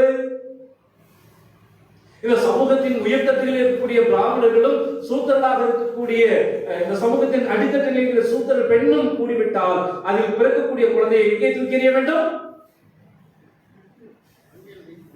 கங்கையில் தூக்கி எறிய வேண்டும். ஏனில் அப்படி பிறக்கின்ற குழந்தைகள் தான் பஞ்சமர்கள் என்று அழைக்கப்பட்டார். ராமனுக்கும் சூத்திரனுக்கும் பிறந்த குழந்தை அது குழந்தையாக இங்கே இருந்துவிடக் கூடாது. ஆகவே அதை என்ன செய்து விட வேண்டுமா? அப்படிப்பட்ட கதை என்று அழித்து விட வேண்டும் என்பதற்கு அவர்களுக்கான நோக்கம் இன்னொரு புறம் சிதைந்து கொண்டிருக்கிறது. இங்கே வேறொரு நோக்கம் இருக்கிறது. இவர்கள் ஆற்றிலே தூக்கி போட்டார்கள் என்றால் ஒரு பெரிய 2 விதமான முக்கிய காரணம். ஏன் தூக்கி எறிய வேண்டும்? யாத்ராம் புத்தகம் 1வது அதிகாரம் 22வது திருவாக்கியம். பார்வோம் பிறக்கும் ஆண் பிள்ளைகளை எல்லாம் நதியிலே போட்டணும். அரசன் சொன்னதைத்தான் செய்தார். ஆனால் அரச கட்டளைக்கு கீழ்ப்படியாமல் செய்தார். அரசன் சொன்னதைத்தான் செய்தார்கள். ஆனால் அரசன் சொன்னதற்கு கட்டளைக்கு கீழ்ப்படியாமல் பிறந்தவுடன் தூக்கி எறிய வேண்டும். அப்படியெல்லாம் முடியாது. இதை செய்து தூக்கி எறியவில்லை, நாணல் பேழையில் வைத்து அனுப்புகிறார். இது அழிக்கப்பட வேண்டும் என்று தூக்கி எறியப்படவில்லை. மாறாக கடவுளின் திட்டத்தை நிறைவேற்றுகிற வாக்குறுதியை செயல்படுத்துகிற திட்டமாக இந்த குழந்தையை நாணல் பெட்டியில் வைத்து அனுப்பப்படுகிறது. அன்பானவர்களே, இங்கே மிக ஆழமாக கவனிக்க வேண்டிய ஒன்று, ஒருவேளை பார்வோன் மகள் அங்கு வருவாள் என்று தெரிந்திருக்கிறது அல்லது தெரியும் என்று சொன்னால் பார்வோனுடைய மகளுக்கு இந்த நாணல் பெட்டி கண்டிப்பாக தெரிய வேண்டுமா தெரியாமல் இருக்க வேண்டும் என்று அந்த தாய் விட்டிருப்பாள். தெரியும்னா விட்டுருப்பாங்க. ஏனெனில் பார்வோன் இட்ட கட்டளையை நிறைவேற்றுகிறவர்கள் பார்வோனுடைய மக்கள். எகிப்து மக்கள் அவ்வளவு தூரம் இந்த மக்கள் மீது, எகிப்தியர் மீது வஞ்சம் கொண்ட கலாச்சாரத்தில் இருந்தவர்கள். எகிப்திய பார்வோன் என்று சொல்கிற போது அவன் எவ்வளவு கொடுமையானவன் என்றால், 20 ஆண்டுகளுக்கு பிறகு இவன் எனக்கு போட்டியாக வருவான் என்றால் 20 ஆண்டுகளுக்கு முன்பே அழிக்கிறவன் தான் அந்த பார்வோன். அவ்வளவு கொடூரமான அந்த ரத்தத்தில் வந்த பார்வோனின் மகள். ஒருபோதும் பார்வையினுடைய குழந்தை பட்டுவிடவே கூடாது. ஆனால் கடவுளுக்கு ஒரு திட்டம் இருந்தது. இந்த பேழை அந்த பெண்ணிடம் போய் சேர்ப்பதற்கான நீரோட்டத்தை கடவுள் வடிவமைத்திருக்கு. இங்கே வருகிறார்கள். அடுத்த பகுதி, அந்த பகுதியை நாம் தொடர்ந்து வாசிக்கிற போது சொல்லப்படுகிறது, இந்த பேழை இருக்கிறதை யார் முதலில் பார்த்தார்கள் தெரியுமா? பார்வோனுடைய மகள் குளிக்க வருகிற போது பார்வோனை அந்த மகளுக்கு பாதுகாப்பாக வருகிறவர்கள் சுற்றி என்ன நடக்கிறது என்று எச்சரிக்கையோடு பார்க்க வேண்டும். பார்க்க வேண்டிய வேலை செய்கிறவர்கள் தாதிமார்கள். ஆனால் தாதிமார்களின் கண்களில் அல்ல, இவனின் கண்ணில் அந்த பேழை. கடவுள் எப்படி நடத்துகிறார்கள்? ஏதோ எதேச்சையாக நடந்தது அன்று, எதிர்பாராமல் இவர்கள் இருவரும் சந்தித்துக் கொண்டார் என்று சொல்வதற்கன்று, மாறாக கடவுள் நேர்த்தியாக நடத்துகிறார். 3 மாதம் எடுத்து வைத்திருக்க வேண்டும். 3 மாதத்திற்கு பிறகு இந்த கிசனும் பேனும் இந்த பேழையால் இந்த குழந்தை என்ன செய்யப்பட வேண்டும்? ஆற்றில் விடப்பட வேண்டும். அந்த ஆற்றின் நீரோட்டம் இந்த குழந்தை எங்கே கொண்டு போய் சேர்க்க வேண்டும்? பார்வோனின் மகள் பார்வையில் படும்படிக்கு கொண்டு போய் சேர்க்க. அவர்கள் அது குழந்தை இருக்கிறது என்று தெரியாது. அந்த பகுதியை நாம் ஆழ்ந்து வாசிக்கிற போதுதான் தெரிகிறது. 6வது வசனம், அதை திறந்த போது, எப்போது? அப்படின்னா திறப்பதற்கு முன்பு வரை அந்த குழந்தை அழுதது தெரியும். அந்த பேழையை திறந்த போது, வாசிங்க 6வது வசனம், அதை பேழையை திறந்த போது பிள்ளையை, அதுவரை தெரியாது. நாம் என்ன நினைத்துக் கொண்டிருக்கிறோம்? அந்த பெண் அதை தேடி எடுத்திருப்பாள் அல்லது அவள் பட வேண்டும். இல்லை, நிச்சயமாக இல்லை. ஏனெனில் அவள் சார்ந்த கலாச்சாரமும் அவளுடைய சமூகமும் எகிப்தியர் மீது, எபிரேயர் மீது வெறுப்பை தான் அது தந்திருந்தது. அவள் கண்ணில் பட்டுவிடக்கூடாது என்றுதான் இவள் நினைத்திருக்கிறாள். என் அன்பானவர்களே, கடவுள் வழியை மாற்றி அமைக்கின்றார். படக்கூடாது என்பதற்குத்தான் அனுப்பினார். ஆனால் நீரோட்டம் மாறுபடுகிறது, பார்வையில் தென்படுகிறது. குழந்தை பேழை எடுக்கப்படுகிறது. திறந்த போது குழந்தையை கண்டார். அதற்கு பிறகு அடுத்த செய்தி வருகிறது. குழந்தையை கண்டால் குழந்தை அழுது. நம்ம வீட்டில் பிள்ளைகள் என்ன செய்து? எதுக்கு? அது நிறைய இப்பெல்லாம் வெளியே அனுப்ப முடியாது. வெளியே போயே அதுக்காக அழுது. எனக்கு இந்த ட்ரெஸ் தான் வேணும், எனக்கு இந்த ஸ்வீட் தான் வேணும், எனக்கு இதுதான் வேணும். ஒருசே அழுகு. இந்த அழுகையை பற்றி உளவியலாளர் சொல்லுறாங்க, பிள்ளைங்க அழுகும் போதுதான் வாங்கி கொடுத்துறாருங்க. ஆனா நம்ம அழுகும் போதுதான் வாங்கி கொடுத்தோம். ஏன்? அழுகைங்கிறதுக்கு தான் வாங்கிக்கிறது. எனக்கு கிடைக்காதெல்லாம் யாருக்கு கிடைக்கணும்? எனக்கு தான் கிடைக்கும். இல்ல, இப்போதுதான் கொஞ்சம் வளர்ந்து வருகிற 1ஆம் அல்லது 2ஆம் அல்லது 3ஆம் தலைமுறை எனக்கு இதெல்லாம் கிடைக்கல, அதனால என்ன பண்றோம்? அது அவங்களுக்கு சாக்க போயிடும். அழுதா நிச்சயமாக நமக்கு, அதுவும் அடம் பிடித்தல் தான் நிச்சயமாகவே. பிறப்பை கையாளவன் தன் பிள்ளையை கெடுக்கிறான். அடம் பிடிச்சா வாங்கி கொடுக்கவே, அடம் பிடிச்சு அழுதுட்டு இருந்தா என்ன செய்யணும்? அழுதுட்டு கடை அப்படின்னு விட்டு போயிருமா? அழுகின்ற போது குழந்தையோடு பேசு. நீ அடம் பிடித்தால் உனக்கு நிச்சயமாக வாங்கி தரவே. எது உனக்கு தேவையோ அதை நிச்சயமாக நாங்கள் உனக்கு வாங்கி கொடுப்போம். அடம் பிடிச்சா உனக்கு நிச்சயமா அது எது சரியானதோ, எது தேவையானதோ அதை நிச்சயமாக உங்களுக்கு உங்களுடைய பெற்றோர் வாங்கி கொடுப்பார். 2வது, அடம் பிடிச்சிட்டே இருந்த அழுகி அப்படி விட்டுட்டு போயிடாதீங்க. அது அவர்களின் உளவியலை பாதிக்கும். அடம் பிடிக்கிற குழந்தைக்கு வாங்கி கொடுத்தால் நேரடியாக பகைக்கிறோம். அடம் பிடிக்கிறத நீ என்னமோ பண்ணிப்போ என்று சொல்லி அப்படியே விட்டு விட்டால் அவனுடைய எதிர்காலத்தையே நம்பாது. அதனுடைய உளவியலை மிகப்பெரிய பாதிப்பை ஏற்படுத்துகிறது. ஆகவேதான் உளவியலாளர் சொல்லுகிறார், இல்லை, குழந்தைகளோடு பேசு, குழந்தைகளோடு பேசுங்க. சொல்லுங்க, நீ இப்படி அடம் பிடிச்சா இது அப்பாவுக்கு பிடிக்காது சொல்லிடு. உனக்கு எது தேவையோ எது நல்லதோ அதை கண்டிப்பா வாங்கி தருவோம், அது உனக்கு செய்வோம். ஆனால் அடம் பிடித்தால் உனக்கு நிச்சயமாக செய்ய மாட்டோம். அழுதால், அடம் பிடித்ததால் எங்களுக்கு அது பிடிக்காது, உன்னை பேச மாட்டேன், உனக்கு செய்ய மாட்டேன் என்று சொல்லுங்கள். அதனுடைய அடுத்த நிலைக்கு நேராக மாற்றும். நம்முடைய திருச்சபை சார்ந்த ஒரு இடத்தில் கூட அப்படி ஒரு நிகழ்வை சந்தித்தேன். ஒரு முறை ஒரு வீட்டிற்கு போயிருந்த போது ஒரு வீட்டிலே ஒரு குழந்தை அழுதுகிட்டே இருந்தது. பேசி பேசி பாருங்க, அழுதுட்டே இருக்கான். அப்புறம் ஐயா அழுட்டேன், நம்ம பேசலாம், ஏன் நம்ம பேசிட்டு இருக்கோம், பேசிக்கிட்டே இருக்கோம், வேறு வழி இல்லை. நான் சொல்லியிருந்தேன், அப்படி அழுகின்ற போது குழந்தையோடு பேசுங்கள், இது தவறானது என்று அந்த குழந்தைக்கு உணர்த்துங்கள். சில காலம் கழித்து மறுபடியும் வேறொரு முறை சந்திக்க வேண்டியது. அப்போ சொன்னார்கள், மற்றதெல்லாம் பேசும்போது திடீர்னு அவங்க ஞாபகம் சொன்னாங்க, ஐயா அன்னைக்கு நீங்க சொன்னீங்க, அதை நான் செய்து பார்த்தேன், இப்போ நம்ம அதிகமாக அழுவது இல்லை, அடம் பிடித்த அந்த பழக்கம் தான் வெளியே இருந்தது.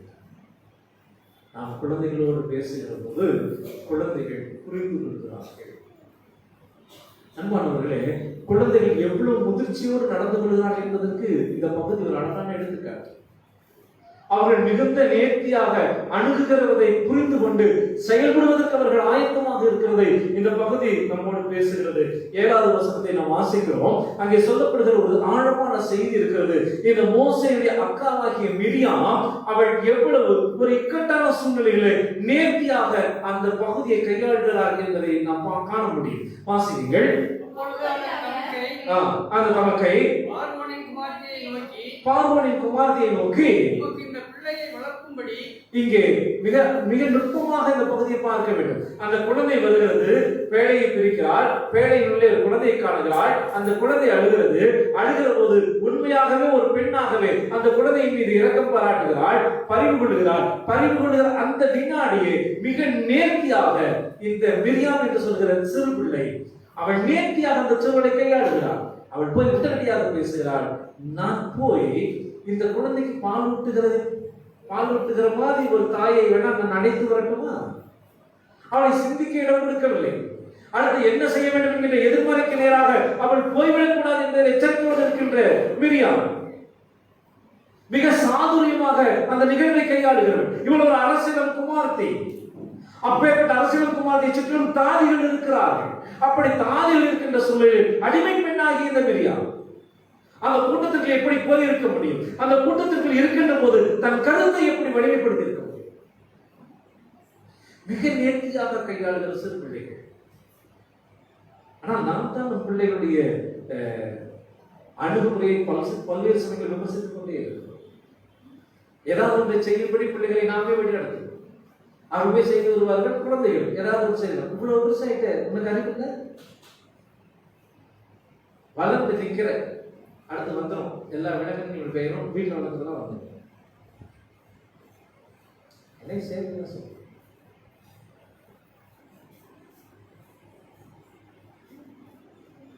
அந்த குழந்தை நினைக்கிறோம், நம்ம வளர்ந்துட்டு போல, நம்ம வளர்ந்துட்டோம் என்ன பண்றாங்க, எல்லாரும் அங்கீகரிக்கிறாங்க. ஆக வீட்டில் சில முக்கியமான நிகழ்வுகளை பற்றி பேசி ஏதாவது முடிவெடுக்க வேண்டும் என்று சொல்வார்கள், நினைப்பார்கள். அப்போது இந்த குழந்தை பேச ஆரம்பிக்கும்.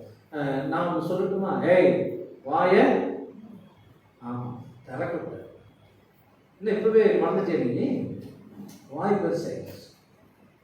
ஆனால் மிரியாம் என்கின்ற அந்த சிறு பிள்ளை மிக சாதுரியமாக மிக நேர்த்தியாக ஒரு இக்கட்டான சூழ்நிலையை அவர் கையாளுகிறார். ஒரு அடிமை பெண்ணாகிய இந்த மிரியாம் அரசியலும் குமாரத்தியாகிய பார்வோன் மகளோடு பேசுகிறாள்.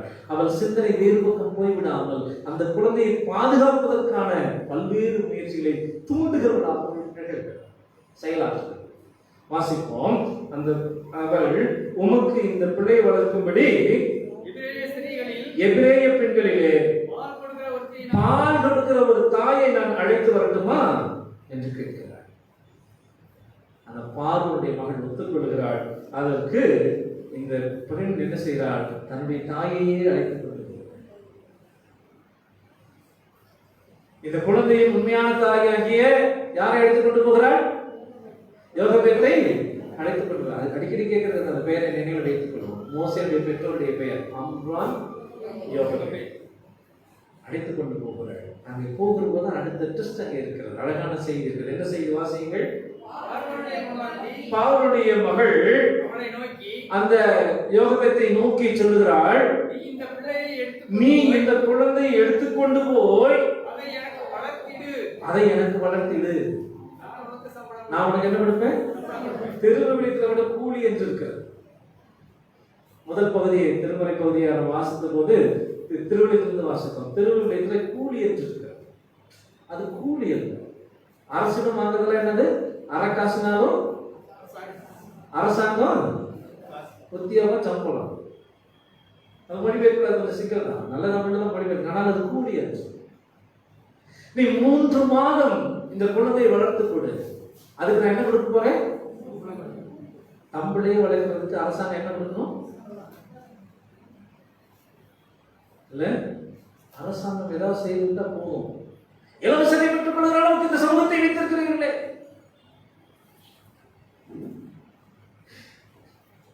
நம்ம திருச்சபை வேற கேட்டது, ஐயா நிறைய அரசியல் வருதியா பிரசங்கத்தில் என்ன செய்ய? இந்தியாவில் ஊட்டச்சத்து குறைவின் காரணமாக ஆண்டுக்கு 30,000 குழந்தைகள் இறந்து போகின்றன. ஊட்டச்சத்து இல்லாமல் இந்த மகப்பேற்றின் காலத்தில் இரத்த சோகையினால் பாதிக்கப்படுகிற பெண்களினுடைய அளவு 18% அதிகமாக இருக்கிறது என்று சொல்றார். குறைந்தபட்சம் 18% என்று சொல்றார். வருங்கால சந்ததியை மிகுந்த பாதுகாப்போடு வளமுடைய சந்ததியாக உருவாக்க வேண்டிய பொறுப்பு அரசாங்கத்துக்கு உரியது. அரசுதான் கொடுக்க வேண்டும். பாலூட்டு அல்லது கருவுற்ற பெண்களுக்கு 6 மாதத்திலிருந்து 1000 ரூபாய் உதவித்தொகை கொடுக்க வேண்டும் என்கின்ற தரிசனத்தை பெற்றிருக்க வேண்டிய அரசு பெற்றிருந்து பொதுப்படுத்திக் கொண்டிருக்கிறார். இப்போது 3 மாதத்திலேயே கொடுக்கின்றதாக வளர்ந்திருக்கு. நோக்கம் இந்த வருங்கால சந்ததி வளமுடைய சந்ததியாக இருக்க வேண்டும். இலவசத்தை பற்றி எப்படி வேண்டுமானாலும் பேசிக்கொள்ளட்டும், அது நோக்கம் என்று. இலவசம் என்பது இந்த சமூகத்தில் அடித்தட்டு நிலையில் இருக்கக்கூடிய மக்களுக்கு அரசு திருப்பி செய்கின்ற அது மறுபடியும். அவர்களுக்கு ஏன் செய்ய வேண்டும்? அவர்கள்தான் அதிகமாக அரசின் வருமானத்துக்கு காரணமாக இருக்கிறவர்கள். அரசின் வருமானத்துக்கு அவர்கள் தான் அதிகமான காரணம். அவர்கள் தான் திரும்ப பெறாதவர்கள். அரசு பணியில் இருக்கிற அரசிடமிருந்து வாங்குகிறவர்கள் அல்லது வணிகம் செய்கிறவர்கள் மற்ற ஏராளமான நபர்களிடமிருந்து வரிச்சலுகை பெறுகிறவர்கள். ஆனால் வரியை மட்டுமே கட்டிக்கொண்டு வாழ்கிறவர்கள் சமூகத்தின் அடித்தளத்தில் இருக்கிறவர்கள். அவர் வாங்குகிற அத்தனைக்கும் வரியை செலுத்துகிறார்கள். உணவு, உடை, அவர்கள் பயணங்கள், போக்கு, வரத்து, அவர்கள் பெற்றுக்கொள்கிற எல்லாவற்றுக்கும் வரியை செலுத்துகிறார்.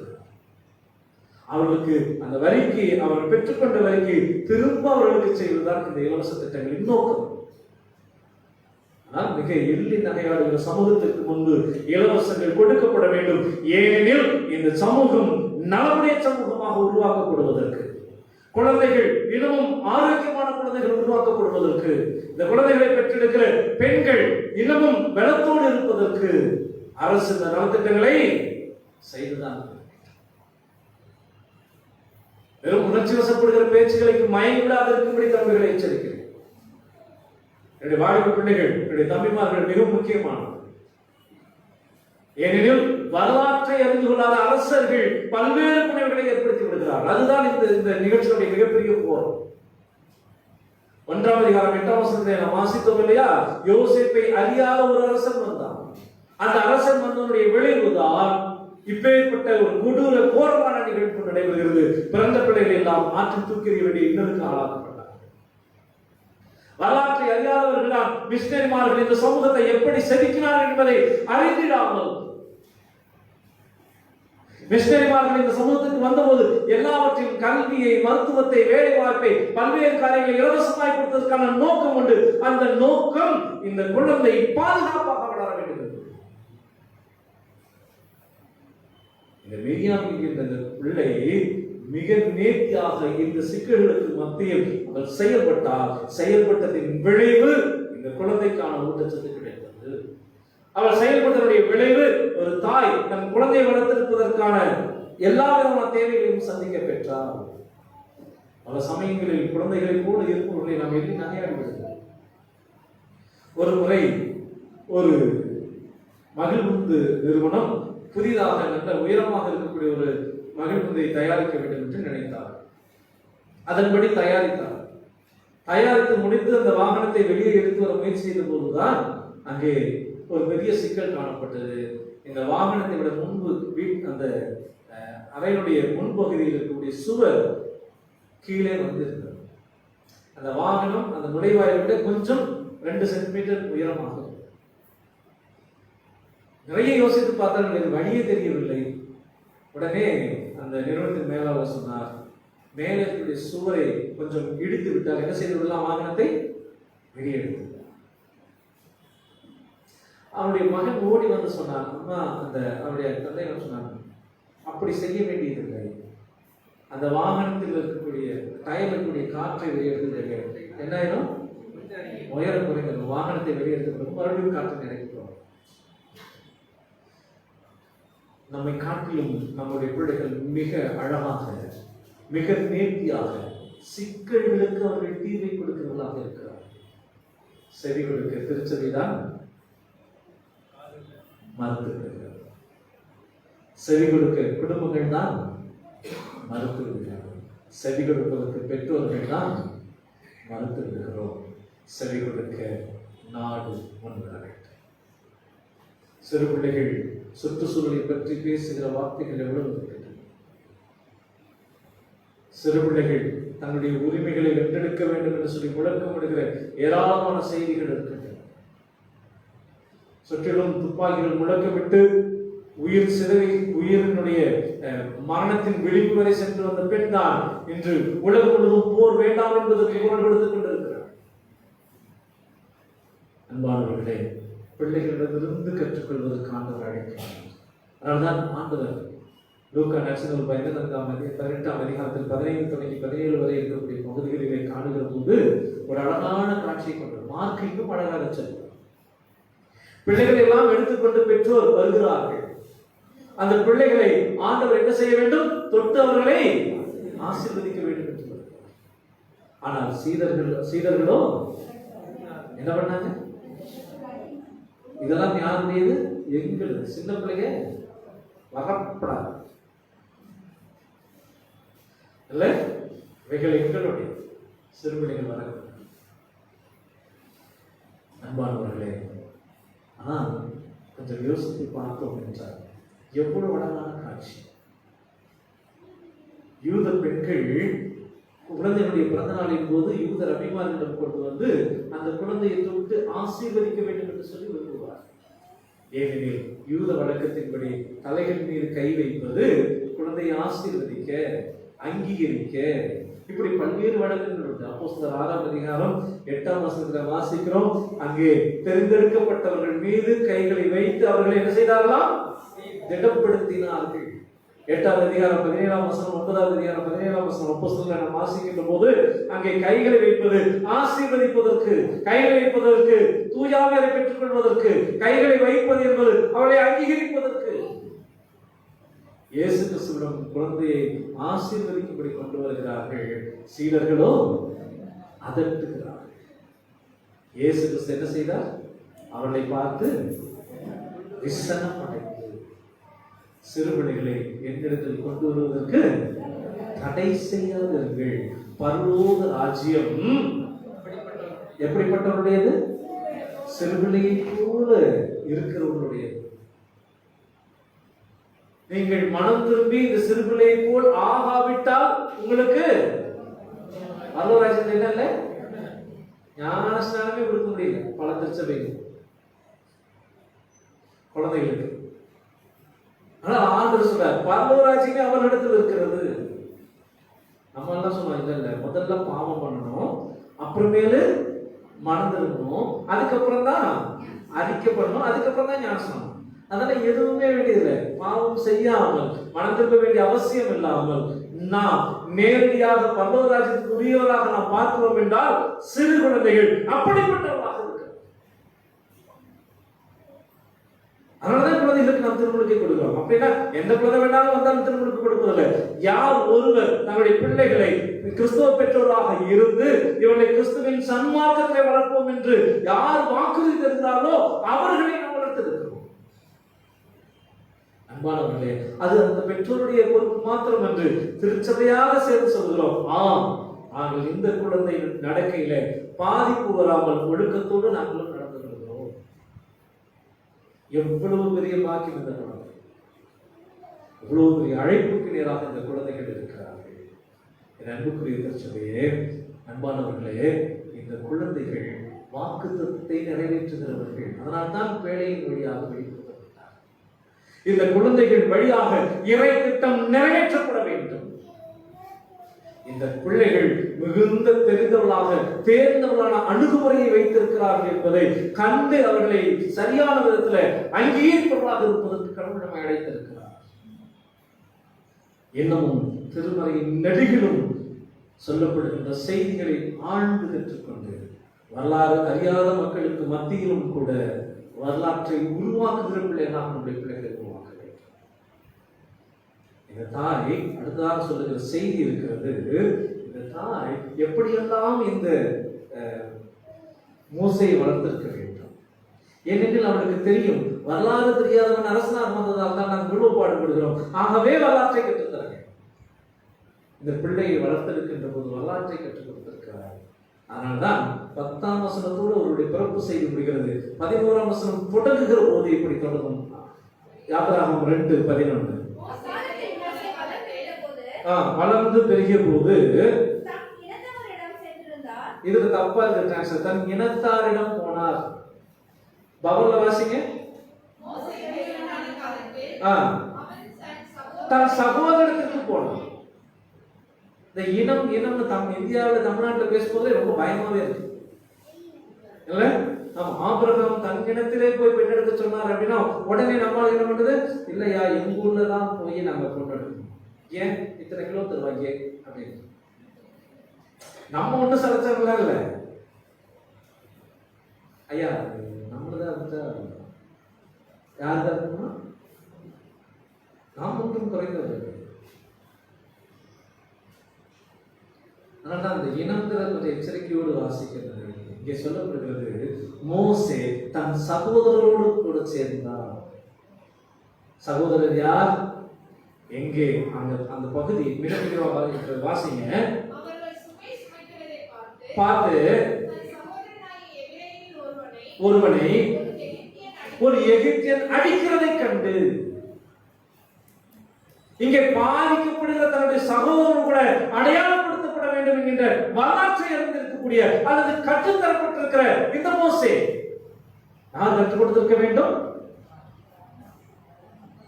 யார் அது? நம்ம பேர் இருக்கு யோகபே.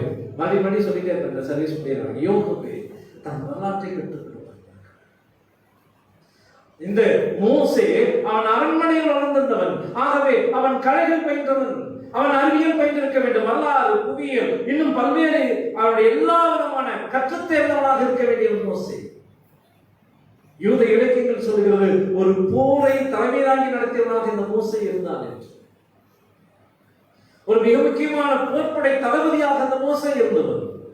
ஆனால் இந்த அந்நிய கலாச்சாரத்தில் அப்படியே தன்னை அடிமையாக்கிக் கொள்ளாமல் தன் சகோதரன் பாதிக்கப்படுகிற போது அடையாளப்படுத்தினவனாக இருக்கிறார். 3ஆம் அதிகாரம் 15ஆம் வசனத்தை காணுகிற போது அங்கே இன்னமும் ஆழமான ஒரு செய்தி கொடுக்கப்படுகிறது. இந்த மோசே கடவுளை அறிந்துள்ளார். எப்படிப்பட்ட கடவுள்? தங்கள் முன்னோரோடு இடைப்பட்ட கடவுளை இருக்கும். ஆபிரகாமின் கடவுளும் ஈசாக்கின் கடவுளும் யாக்கோபின் கடவுளும் கடவுளை இருக்கும்.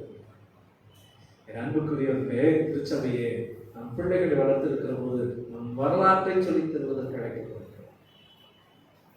உடன் பிறந்தானே. இந்த சமூகத்தில் யாரெல்லாம் பாதிக்கப்படுகிறார்களோ, யாரெல்லாம் துன்புறுத்தப்படுகிறார்களோ, யாரெல்லாம் அநியாயமாக பாதிக்கப்படுகிறார்களோ அவர்கள் பக்கம் நிற்பதற்கு கற்றுத்தரப்பட வேண்டும். கடவுள் எப்படிப்பட்டவர் என்பதை உணர்ந்திருந்து கடவுளுடைய தரிசனத்தை நிறைவேற்றுவதாக விளங்குவதற்கு நம்முடைய பிள்ளைகளை உருவாக்குவதாக நாம் விளங்க கடவுள் அழைத்திருக்கிறார். பிள்ளை வளர்ப்பு என்பது என் பிள்ளை அப்படிங்கிறதுல ஒரு ஆத்மாவை கடவுள் இடத்துல கொடுத்திருக்கிறார். அந்த ஆத்மாவை கடவுளுக்கு ஏற்படாத உருவாக்க வேண்டிய பொறுப்பு நம்மிடம். அந்த பொறுப்பை நிறைவேற்றுகிற போதுதான் உறுதியாக ஆண்டவருக்கு முன் சாட்சி சொல்லக்கூடிய ஏசாயாவை போல ஏசாயா 8 நாம் வாசிக்கிறோம். நானும் கர்த்தர் எனக்கு கொடுத்த பிள்ளைகளும் சீயோன் பர்வதத்திலே வாசமாயிருக்கிற சேனைகளின் கர்த்தராலே அடையாளங்களாகவும் அற்புதங்களாகவும் இருக்கிறோம். அப்படிப்பட்ட வாழ்வுக்கு நம்முடைய பிள்ளைகளை ஆண்டவர் நடத்துவாராக.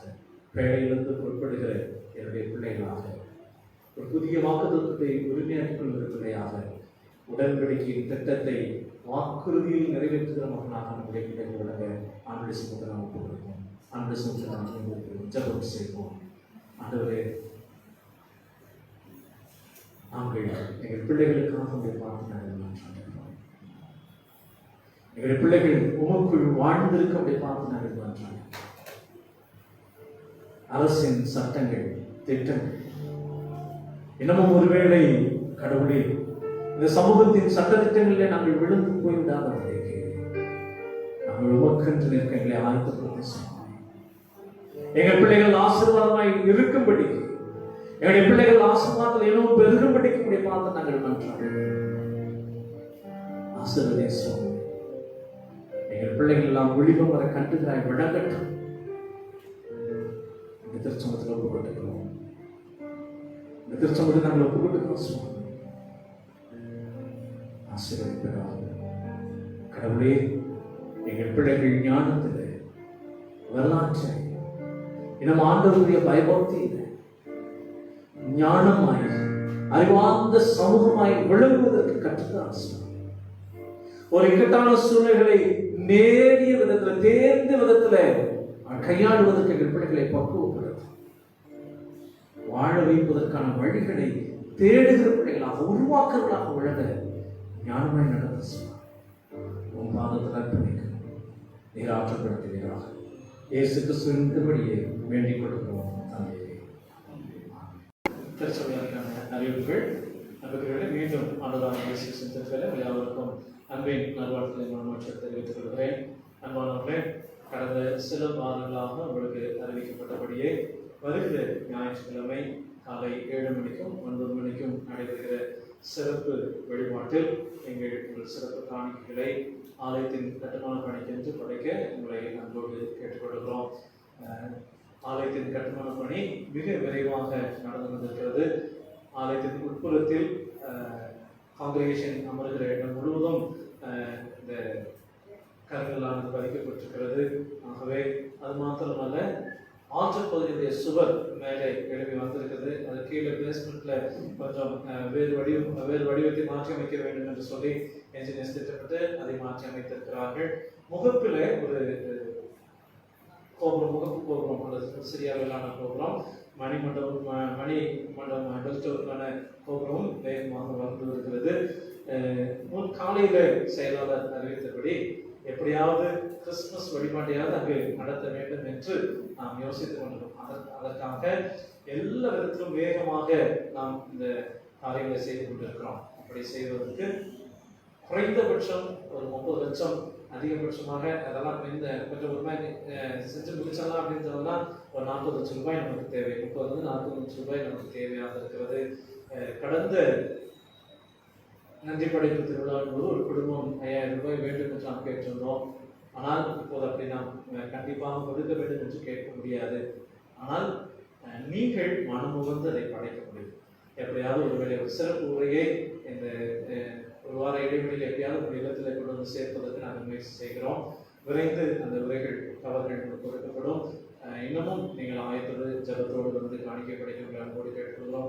எவ்வளவு வேண்டுமானாலும் நீங்கள் படைக்கலாம். இந்த காலை ஒரு அந்த தாயார் வந்து ஐயா ஆலயத்தினுடைய மேற்பகுதியில் வைக்கக்கூடிய சிறுவைக்கு நாங்கள் பணம் தருகிறோம் என்று சொல்லி சற்றும் எதிர்பாராத வேலையில 50,000 ரூபாய் கொண்டு வந்து காணிக்கையாக கொடுத்து சென்றார்கள். இப்படி திருச்சபை பிள்ளைகள் நீங்கள் உதாரணத்துவமாய் கொடுப்பதை அறிந்து அவர்களுக்கு நன்றி செலுத்துகிறேன். அவங்க நிறைய கொடுத்தாங்க உடனே சொன்னீங்கன்னு இல்லை, நாம் எல்லாருமே கொஞ்சம் சிக்கல தான் இருக்கிறோம்.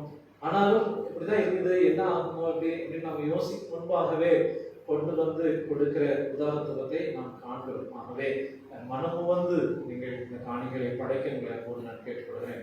கடந்த மாதம் அக்டோபர் மாதத்தின் 5வது ஞாயிற்றிலே நாம் காணிக்கையாக படைத்த காணிக்கையுடைய விவரத்தை எங்களுக்கு வாசிக்கிறேன். பொதுவான காணிகள் 4115, சந்தா வழியாக 6135 ரூபாய், பெண்கள் ஐக்கிய சங்கம் 815 ரூபாய், ஏழையர் நிதி 280 ரூபாய், நச்சைக்கு பணியகம் டிபிஎம் கேட்டு 150 ரூபாய், குழந்தைகள் நிதி 170 ரூபாய், நன்றி படைப்பு 2100, நன்றி படைப்பு திருவிழாவினுடைய வரவு 11,000.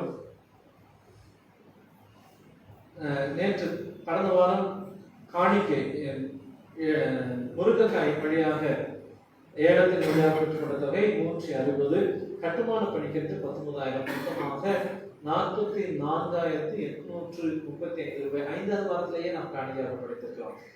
4 வாரங்கள் தான் கணக்கு, அதில் எவ்வளவு வருதுன்னு பார்த்து இதை பார்த்தோம்னா நம்முடைய கணக்கு நிறைய நீங்கள் படைத்திருக்கிறீர்கள். அன்போடு நான் வாழ்த்துகிறேன்.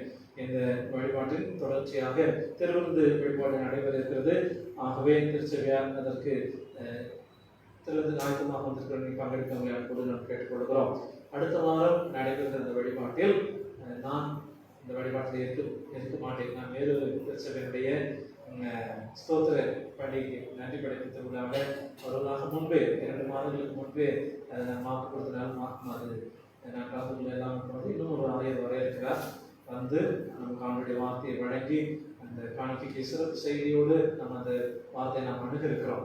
ஆகவே தயவு வந்து நீங்கள் மனமோடு உங்கள் காணிக்கையை படைக்க உங்களை அன்போடு கேட்டுக்கொள்கிறேன். இன்று மாலை சரியாக 5 மணிக்கு நம்முடைய ஆலயத்தில் திடப்படுத்தல் வகுப்பு நடைபெற இருக்கிறது. அதில் இன்னும் சிறப்பாக திடப்படுத்தல் பெறுகிற பிள்ளைகள் நிறைய பேர் ஆலயத்துக்கு வருவதில்லை. உங்களுடைய பிள்ளைகள் ஒரு வேலை திடப்படுத்தல் இருப்பார்கள் என்றால் கட்டாயம் அவர்கள் ஆலயத்துக்கு ஒவ்வொரு வாரம் வர வேண்டும் என்று அவர்களுக்கு பழகுவீர்கள். அது மாத்திரமல்ல, திடப்படுத்தல் ஏதோ சடங்கிற்காக வந்து திடப்படுத்தல் கொடுக்க வேண்டிய அவசியம் நமக்கு இல்லை. அவர்கள் திருச்சபையினுடைய முழு உறுப்பினராக சாட்சியாக இருக்கவங்களுக்கு தான் நம்ம திடப்படுத்தல் கொடுக்கணும். ஆனால் தயவு செய்து இந்த காரியத்தை உங்களுடைய பிள்ளைகளுக்கு கற்றுக் கொடுங்கள். உங்களுக்கு தெரிந்த பிள்ளைகள் திடப்படுத்தல் எடுத்த வகுப்பில் இருக்கிறவர்கள் வராமல் இருந்தார்கள் என்றால் அவருக்கு கொஞ்சம் கண்டித்து உணர்த்த உங்களை அன்போடு கேட்டுக்கொள்கிறேன். இந்த வாரம் தன்னுடைய பிறந்தநாட்கள் திருமண நாளை கொண்டாடுகிற திருச்சபை அன்போடு வாழ்த்துகிறது. 8/11/2021 இன்று திருமதி ஜெபஸ்வீட்டி, செல்வி ஆர் ஸ்வீட்டி, செல்வி ஜி பிரின்ஸ் சுல்மியா ஆகியோரும், 9ஆம் தேதி திருமதி ஐரின் நோசி, திரு ஆனந்த பாபு ஆகியோரும், 10ஆம் தேதி திருமதி விஜயா மோசஸ், திரு சுகுமாரன், திருமதி J Elizabeth Indrani, baby Beno அவர்களும், திருமதி ஜெயக்குமாரி அவர்களும் கொண்டாடுகின்றனர். 11ஆம் தேதி திருமதி எஸ் பிருந்தாச்சரி, திருமதி குளோரி ஜெபராஜ், திரு அருள் பிரவீன், செல்வி ஷெரின் ஷைனி, திருமதி எலிசபெத் டயனா, திரு எம் பிரவீன் ராஜா ஆகியோரும், 12ஆம் தேதி பேபி அச்சேர் சாரா, திரு மெஃபோ, செல்வி டி திவ்யா ஆகியோரும் தன்னுடைய பிறந்தநாட்களை கொண்டாடுகின்றனர். இவ்வாறும் தன்னுடைய திருமண நாளை கொண்டாடுகிற திருச்சபை அன்போடு வாழ்த்துகிறது. 9ஆம் தேதி திரு பாந்தாஸ், திருமதி சிறுதிலா தம்பதியினரும், திரு இயேசுதுரை, திருமதி சசிகலா தம்பதியினரும், 10ஆம் தேதி திரு ரவிக்குமார், திருமதி ராணி தம்பதியரும், 11ஆம் தேதி திரு வேல்முருகன், திருமதி விஜிதா தம்பதியரும், 12ஆம் தேதி திரு பி வின்சென்ட், திருமதி வி வசந்தா ஆகியோரும், 13ஆம் தேதி திரு மாதா கிருபை, திருமதி ஷீலா ஆகியோரும் இந்த திருமண நாளை நினைவுகிறார்கள். பிறந்தநாளும் 13ஆம் தேதி திரு பி ராஜா அவர்களும் இந்த பிறந்தநாட்களை நினைவுகிறார்கள். திருச்சபை அன்போடு அவர்களை வாழ்த்துகிறது. இந்த வாரம் தங்கள் பிறந்தநாள் திருமணம் கொண்டாடுகிற நீங்கள் ஆலயத்துக்குள்ள வெளியே இருப்பீர்களான நீங்கள் எழுதுகிற திருச்சபையார் உங்களுக்கு வாழ்த்து தெரிவிப்பார்கள்.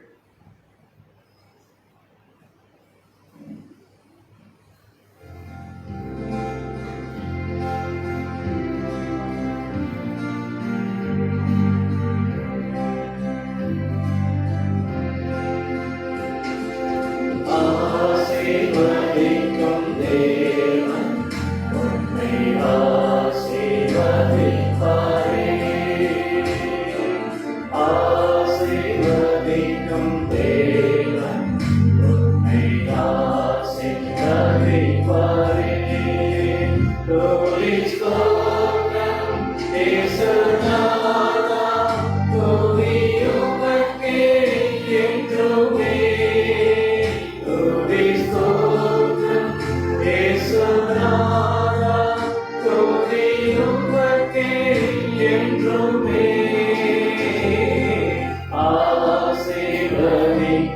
தேவன் உன்னை ஆசீர்வதிப்பாரே.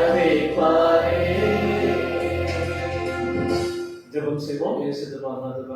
அன்பின் கடவுளே, நாளையில் கூட தங்கள் பிறந்த நாட்கள் திரும்ப நாளை நினைவுகள் சபை பள்ளிகளுக்காக உங்களை சுற்றுகிறோம், உண்மை போற்றுகிறோம், வாழ்த்துகிறோம், வணங்குகிறோம். வரவுடைய நாமே துணையாக வந்து என் பிள்ளைகள் உமக்குள் வாழ்ந்து செழிக்க நீர் ஆற்றுதல் அப்படி பார்த்து நாங்கள் மன்றாடுகிறோம். புதிய ஆண்டின் திட்டங்கள் தீர்மானங்களை கடவுள் ஆசீர்வதித்தலும் சிறப்பாய் கடவுளை இந்த ஆண்டிற்குரிய கடவுளுடைய திட்டத்தை நிறைவேற்றுவதாக பிள்ளைகள் வாழ்ந்து செழிக்க அருள் தருவீராக. அநேக பிறந்த நாட்களையும் திருநாளையும் கண்டு உமக்கு ஆசீர்வாதமாக திகழ நீரே அருள் தந்தவர்கள் எடுத்தேரும். இயேசு கிறிஸ்துவின் திருவடியை வேண்டிக் கொடுக்கிறோம் அன்பின் தந்தையே. ஆமென். அமர்வோம். பிறந்த நாள் திருநாள் கொண்டாடுகிற பிள்ளைகளுக்கு கிறிஸ்துவின் சார்பாக நல்வாழ்த்துக்களை தெரிவித்துக் கொள்வோம். God bless you.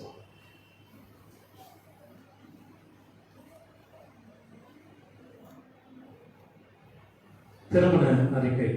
நமது திருச்சபையை சார்ந்த திரு ஜெபக்கன் செல்வகுமார் அவர்களின் மகள் சகை லீமா அவர்களும் சிஎஸ்ஐ காந்தப்பாடி பிரதேசம் திரு சாம்பல் துரைராஜ் அவர்களின் மகன் செல்வன் ஆனந்த் என்பவர்களும் திருமணம் செய்ய உள்ளனர். இவர்கள் இருவரும் இத்தகைய நிலையில் உண்டாக்கப்படுவதற்கு ஏதேனும் நியாயமான தடைகளோ காரணங்களோ இருக்குமானால் அதை சபையின் ஆய்வுக்கு எழுத்தில் இதை தெரிவிக்க வேண்டும். இது இவர்களுக்கு மூன்றாம் அறிக்கை. திருமண அறிக்கை. நமது திருச்சபையை சார்ந்த திரு ராஜன் அவர்களின் மகன் செல்வன் திரு ஜாஸ்வா அவர்களும் அன்னூர் சிஎஸ்ஐ கிறிஸ்து ஆலயத்தை சார்ந்த திரு டி தர்மராஜ் அவர்களின் மகள் செல்வி பெட்சி நிவேதா அவர்களும் திருமணம் செய்ய உள்ளனர்.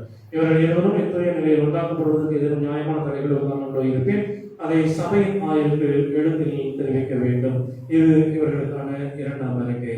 தலைகளை தாழ்த்தி திருமண அறிக்கை வாசித்த பிள்ளைகளுக்கான ஜெபம் செய்வோம். நேசித்து பாதுகாத்து பராமரிக்கிற கடவுளே, எப்போதும் நம்முடைய திருமணத்தில் கூட்டியடிக்கப்பட இருக்கிற பிள்ளைகளுக்காக பார்த்து நாங்கள் நன்றாடுகிறோம்.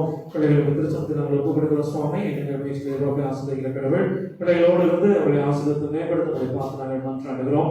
ஒருவருக்கு ஒரு பிறந்துகளை ஒருவருக்கு ஒரு விட்டுக் கொடுக்க, ஒருவர் நிலைந்து ஒருவரை அறிந்து கொள்கிற ஆழமான அன்பிலை பிள்ளைகள் வாழ்த்து செலுக்க நீர் அருள் தர வேண்டும் என்று அப்படி பார்த்து நாங்கள் நன்றாடுகிறோம். எங்கள் வீட்டில் எதிர்பார்த்து ஆசிரியர் கடவுள் பிள்ளைகளோடு இருந்து எல்லாவற்றையும் நன்மை செய்ய நடத்தியில் அவங்களை பார்த்து நாங்கள் நெஞ்சுகிறோம், தாழ்த்தி அர்ப்பணிக்கிறோம். கடவுளே, நீரை முற்றிலும் பொறுப்பேற்றுக் கொண்டு வழிநடத்துகிறோம். இயேசு கிறிஸ்துவின் திருவழியை வேண்டிக் கொள்கிறோம் அன்பின் தந்தையே. ஆமென். அன்பிற்குரியவர்களே, புல்லட்ஸ் நம்முடைய ஆலயத்தின் புல்லட்டின் ஆயத்தமாக இருக்கிறது. ஆலயம் முடிந்து போன்ற போது நீங்கள் அதை பெற்று சில போடி பெற்றுக் கொள்கிறோம். அது மாத்திரமல்ல, இந்த புல்லட்டினில் கொடுக்கப்படுகிற செய்திகளை வாசியுங்கள்.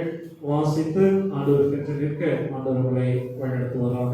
நாம் அனைவரும் எழுதுகின்ற பாடல் ஆத்மமே என் முழுவதுமே ஆண்டவரை தொழுதத்தை ஆண்டவரை அன்பு வைத்து ஆதரித்த ஆண்டவரை தொழுதத்தை என்கின்ற பாடல் பாடும்போது நம்மையும் தேவானிக்கிற ஆண்டவருக்கு முன்பாக அர்ப்பணம் செய்வோம்.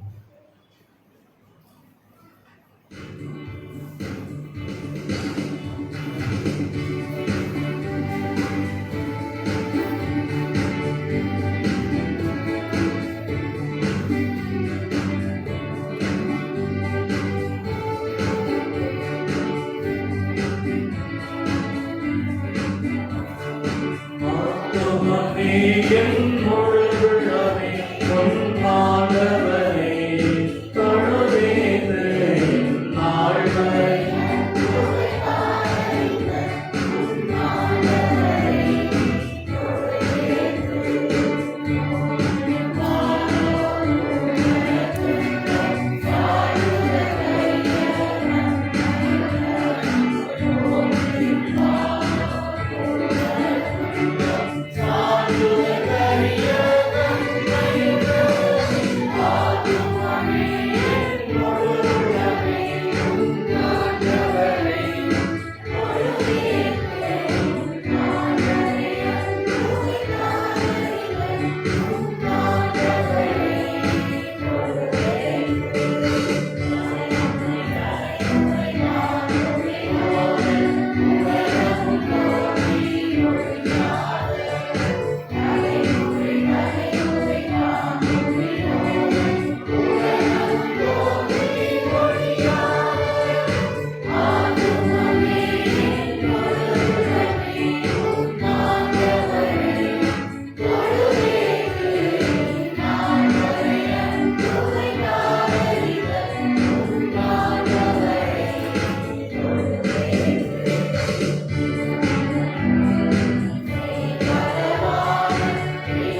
இப்போது படைகள் நாமே படைத்த திருப்பணி படைகளை நீ நாமே அங்கீகரித்து ஆசீர்வதித்து மேம்படுத்தக்கூடிய பார்த்து நாங்கள் மன்றாடுகிறோம். படைத்ததை பெற்றுள்ள கிறிஸ்துவை மேலும் வைத்தீராக. இயேசு கிறிஸ்துவின் திருவழியை வேண்டிக் கொள்கிறோம் நன்மையின் தந்தையே. ஆமென். எப்போதும் எங்களை நேசித்து பாதுகாத்து பராமரிக்கும் நன்மையான கடவுள் மலரே இந்த நாளிலும் கூட சுவாமி கிறிஸ்துவை வந்துட்டு ஒவ்வொரு பிள்ளைகளுக்கும் அவரை பார்த்து நாங்கள் மன்றாடுகிறோம். ஒவ்வொரு நாளுடைய பேர்கள் பிள்ளைகளை காக்கிற சுவாமி மலரே எங்கள் மேய்ச்சிகளை ஆசீர்வதித்து ஒவ்வொரு நாளும் உமக்கு பெருகத்தக்கதாக நீர் அடியோடு ஆற்றுப்படுத்தி வருகிறேன். உமக்கு நாங்கள் நன்றி செலுத்துகிறோம். ஆலயத்திற்கான பணிக்காக பெருமான பணிக்காக உழைக்கிற கொடுக்கிற தாங்குகிற ஒவ்வொருவரும் சுவாமி இதற்காக எடுக்கக்கூடிய ஒவ்வொரு முயற்சியும் நாங்கள் துணை இருக்கட்டும். சிறப்பாக கடவுளே இந்த வருகிற வாரத்துல நாங்கள் எல்லாரும் ஒன்றிணைந்து அவர்களே ஆலய கட்டுமான பணிக்கின்ற ஒரு சிறப்பு காணிக்கையை நாங்கள் படைக்க நீங்கள் உதவி செய்வதை பார்த்து நாங்கள் மன்றாடுகிறோம். கடவுளே இதுவரை எங்கள் படைகளாமே கொடுத்த அத்தனை அடலே ஆசீர்வாதங்களுக்காக அப்படி பார்த்து நாங்கள் நன்றி செலுத்துகிறோம். இனியும் அடலே வருகிற ஞாயிற்றுக்கிழமையை அடலை கொடுக்கப்படுகிற தொகையை கொண்டு நாங்கள் எப்படியாவது திருச்சபையின் தேவைகளை நாங்கள் சந்திக்க நீங்கள் ஆற்றப்படுத்த அப்படி பார்த்து நாங்கள் மன்றாடுகிறோம். ஒப்புக்கொடுக்கிறோம் சுவாமி. ஒவ்வொரு பக்கங்களிலும் ஆண்டவரே நீர்களுக்கு இடைப்பட பார்த்து நாங்கள் வேண்டுதல் பெறுகிறோம். எண்ணங்கள் பேச்சு நிர்வாகத்தை ஆசிரிக்கிற கடவுள் எங்களோடு இருந்து நாங்கள் என்னவும் உமக்கேற்றமாக நிற்கிறாக. கடவுளே குடும்பத்தின் தேவைகளை அப்படி பார்த்து நாங்கள் ஒப்புக்கொடுக்கிறோம். கணவன் மனைவி நிலான அன்பில ஆசமாத்துல அடவே பிள்ளைகள் பெருக நீர் உதவி செய்வதை பார்த்து நாங்கள் மன்றாடுகிறோம். எனவும் கூட உங்களுடைய பேருள் அடவே குடும்பத்தோடு இருந்து பிள்ளைகளை நன்முறையில் வளர்ப்பதற்கு ஏற்ற ஞானத்தினாலே நிறைவேற வேண்டும் என்று அப்படி பார்த்து நாங்கள் கெஞ்சுகிறோம் சுவாமி. கடவுளே சுகவீனத்தோடு கருவினத்தோடு ஒவ்வொரு பிள்ளைகளுக்கு அவரை பார்த்து நாங்கள் வருகிறோம். சிறப்பாக ஸ்ரீமதி அவர்களை அப்படி பார்த்து நாங்கள் ஒப்புக்கொடுக்கிறோம். அன்பின் கடவுளே அந்த மகள் விபத்தில் அடிபட்டு அடவுடைய கண்ணே ஒரு கண்ணிலே பார்வை அடவை மிக குறைவாக இருந்து இப்போதான் கொஞ்சமாக தேடி வருகிறோம் என்று சொல்லிக் கொண்டிருக்கிறார்கள். அவர்களை சுகப்பட இருக்கிறவர்களாக அவரை பார்த்து நாங்கள் ஒப்புக்கொடுக்கிறோம். அரசாங்கத்தை பார்த்து நாங்கள் அர்ப்பணிக்கிறோம். இன்னும் சுகவீனத்தோடு கருவினத்தோடு இருக்கிற ஒவ்வொரு அடியோடு அப்படி பார்த்து நாங்கள் ஒப்புக்கொடுக்கிறோம் சுவாமி. திருமண காரியங்களுக்கு அவருடைய பார்த்து வேண்டுதல் பெறுகிறோம். திருமண வயது பிள்ளைகளுக்கு ஏற்று துணையை நீதாமை நடத்தித்தரும் அப்படி பார்த்து நாங்கள் கெஞ்சுகிறோம். அன்றைய திருமணம் முடிந்த பிள்ளை பேற்றுக்காக காத்திருக்கிற பிள்ளைகள் இன்னமும் இத்தனை ஆண்டுகளாக நாங்கள் காத்திருக்கிறோமே. ஆண்டவர்களுக்கு நன்மை செய்ய வேண்டும் என்று எதிர்நோக்கி இருக்கிற பிள்ளைகளுடைய வாழ்க்கையில நன்மையும் இரக்கத்தையும் கிருபையும் நன்மையான காரியங்களையும் நீரே விண்ணகத்தை கட்டிடம் பார்த்து நாங்கள் மன்றாடுகிறோம். கடவுளுடைய பேராயத்துக்காக பேராயுடைய திட்டங்கள் தீர்மானங்களுக்காக அன்றைய இனமான நிர்வாகங்களுக்காக அப்படி பார்த்து விரும்புகிறோம். நீரே ஆற்றுப்படுத்தி வந்திருக்கிறாக. இயேசு கிறிஸ்துவின் திருவழியை வேண்டிக் கொள்கிறோம் நன்பின் தந்தையே. ஆமென். அப்பம் பெறுவதற்கு நாம் ஆயத்தப்படுவோம். தொடர்ந்து நாம் ஜெபம் செய்வோம். நேசத்து பாதுகாத்து பராமரித்தவர்கள் அன்பின் கடவுளை இப்போதும் சுவாமி அன்றைய நாளில் நினைவு முன்பாக வந்திருக்கிற மகளை விடுதல் பார்த்து நாங்கள் ஒப்புக்கொடுக்கிறோம் சுவாமி. எண்ணங்கள் முயற்சியில் எதிர்பார்க்க ஆசிரியர் கடவுள் மகளோடு இருந்து அநேக நாளை கண்டு அவருடைய உமக்குள் மகன் கருதுகிறோம். தொடர்ந்து அவர்களை தன்னுடைய குடும்பத்திற்காக தன்னுடைய மகனுக்காக உழைக்க இதற்கு உதவி செய்வதை பார்த்து நாங்கள் மன்றாடுகிறோம். பெற்றோரை ஆசீர்வாதம் கொடுத்த மகனை ஆசீர்வாதம் நடத்துவதாக இந்த புதிய ஆண்டில அன்றைய மகள் எடுக்கிற தீர்மானங்கள் உமக்குள்ளாக பெருக நீர் உதவி செய்ய சுவாமி. மாத்திரமல்ல நாடு முழுவதும் திட்டத்தை நிறைவேற்றுகிற மகளாக விழ அருள் தருகிறாக. இயேசு கிறிஸ்துவின் திருவழியை வேண்டிக் கொள்கிறோம் அன்பின் தந்தையே. ஆமென். அப்பம் பெறுதல் இதோ சகோதரர் ஒருமித்து அவனவர் எழுந்து நிற்போம். இதோ உடன்பிறந்தார் ஒருமித்து வாசம் பண்ணுகிறது. எவ்வளவு நன்மையும் எவ்வளவு இன்பமானது. இந்த ஒரே அப்பத்தில் நாம் எல்லோரும் பங்கு பெறுவதால் அநேகான நாம் ஒரே அப்பமும் ஒரே உடலுமாய் இருக்கிறோம்.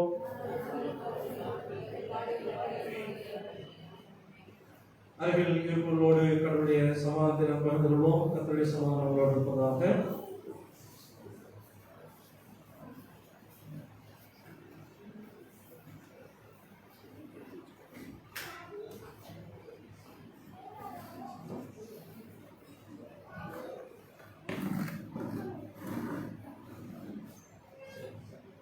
ஜெபம் செய்வோம். நம்ம சொல்லுவோம். இயேசுவே உன்னத நாஸ்தாரரே பிரசன்னமாய் இருந்தது போலவே இங்கே வந்து பிரசன்னமாகி அதை கேட்டு நீங்கள் வெளிப்படுத்தியவர்களும் இதே ஆமென். கர்த்தரோடு பாராக வீழ்த்துங்கள் நம்முடைய ஆண்டவர் சுதந்திரம் தந்துக்கிறோம். ஆண்டவரே தூய தந்தையே எல்லாமே என்றுள்ள கடவுளே நாங்கள் எக்காலத்திலும் எவ்விடத்திலும் உதவத்தும் சொல்வது தகுதி நீதி எங்களுக்கான சிறப்பான கடமையாக இருக்குது. உமது குமாரும் எங்கள் ஆண்டவருமாகிய இயேசு வழியாக வானத்தையும் பூமியும் அவர்கள் எல்லாவற்றையும் படைத்து மனிதரையும் உமது சாயலாக உண்டாக்கினீர். அவர்கள் பாவத்தில் விழுந்துவதோ புது படைப்பின் முதல் பலனாக நீர் அவர்களை மீட்டுக் கொண்டீர். ஜெப நிலையில் இருந்து நாம் இந்த பகுதியை நாம் பின்பற்றுவோம்.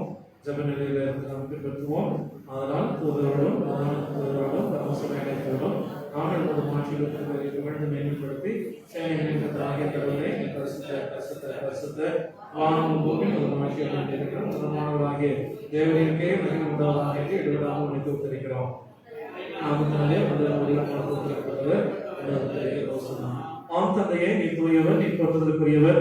கடவுளை மனிதர் ஒழுக்கமாய் அன்பு கொண்டு உமது ஒரே பேரானதுமானாகிய இயேசு கிறிஸ்து எங்கள் தம்மையை தரித்துக் கொள்ளவும் சிலுவையில் மறைத்து எங்களை மீட்டுக் கொள்ளவும் அவரை தந்த அருளினீரே. அவர் சிலுவையில் ஒரே தினம் தாமே ஒரே பலியாக ஒப்புக் கொடுத்து எல்லா உலகங்களின் பாவங்களை நிவர்த்தி செய்வதற்கு நிறைவும் பூர்ணமும் போதுமான பழியும் காணிக்கையும் கழுவாயும் செலுத்தினதும் அல்லாமல் தமது அருமையான மனத்தை என்றைக்கும் நினைப்பூட்டுகிற நினைவை நியமித்து தாம் திரும்ப வரும் அளவும் நாங்கள் அதை கடைபிடித்து வரும்படி தம்முடைய நற்செய்தியில் கட்டளையிட்டு இருக்கிறாரே. அவர் தாம் காட்டி கொடுக்கப்பட்ட அன்று இரவுலே அவர் அப்பத்தை எடுத்து அதை பிட்டு சீடர்களுக்கு கொடுத்து, நீங்கள் வாங்கி உண்ணுங்கள், இது உங்களுக்காக கொடுக்கப்படுகிற திருவுணவு, என்னை நினைவுறும்படி இதை செய்யுங்கள் என்றார். அப்படியே அவர் உணவருந்தின பின்பு அவர் பாத்திரத்தையும் எடுத்து கடவுளை போற்றி அவர்களுக்கு கொடுத்து, நீங்கள் எல்லாரும் இதில் இருந்தீர்கள், இதை விடைபடுத்தல் உண்டாகும்படி உங்களுக்காகவும் பலருக்காகவும் சிந்தப்படுகிற புது உடன்படிக்கைக்குரிய திரு ரத்தம், இதை அருந்தும் போதெல்லாம் என்னை நினைவுறும்படி இதை செய்யுங்கள் என்று திருவுள்ளம் பற்றினார்.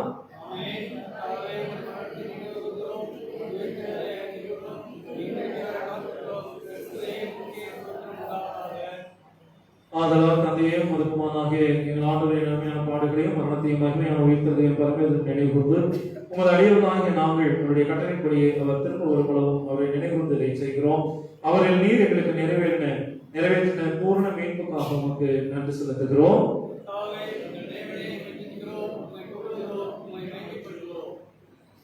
இறக்கமுள்ள தந்தையே, நாங்கள் இப்பொழுது அப்பம் கிறிஸ்துடைய குற்றமாயும் நாங்கள் ஆசீர்வதிக்கிற பாத்திரம் கிறிஸ்துடைய ரத்தத்தின் கூட்டுமாயும் இருக்கும்படி எங்களையும் நீரே தந்த அப்பத்தையும் திராட்சை சாற்றையும் உமது தூயாவையால் தூய்மைப்படுத்த வேண்டும் என்று மிகுந்த தாழ்மையோடு வேண்டிக் கொள்கிறோம். நாங்கள் எல்லாரும் எங்கள் இயேசு கிறிஸ்துவில் கொண்டிணைக்கப்பட்டவர்களாகி கற்றலில் உண்மைப்படவும் தலையாக அவர்கள் எல்லாவற்றையும் உணரவும் இறக்கம் செய்யும். அவர்களும் தூயாவையாருடன் குற்றமாயிருக்கிற எல்லா உள்ள தந்தையாகிய உமக்கு அவர் வழியாய் எல்லா கணமும் மகிமை என்றைக்கும் உண்டாவதாக.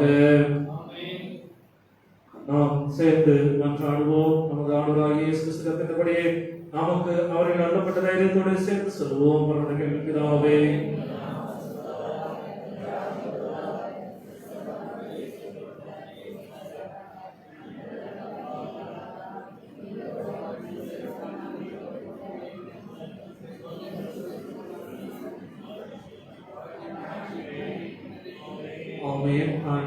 சென்றெடுப்போம். இருக்கும் கர்த்தாவே, எங்கள் சுயநீதியை நம்பி நாம் மத்தியில் சேர்க்கிறோம்.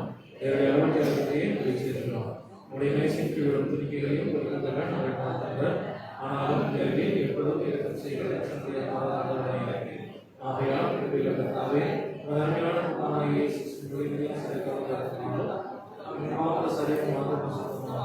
எப்பொழுதும் நாங்கள் அவர்களுக்கும் அவர்களுக்கும் வாசமாக கேட்பதுதான் அவருடைய விடுதலை கொண்டு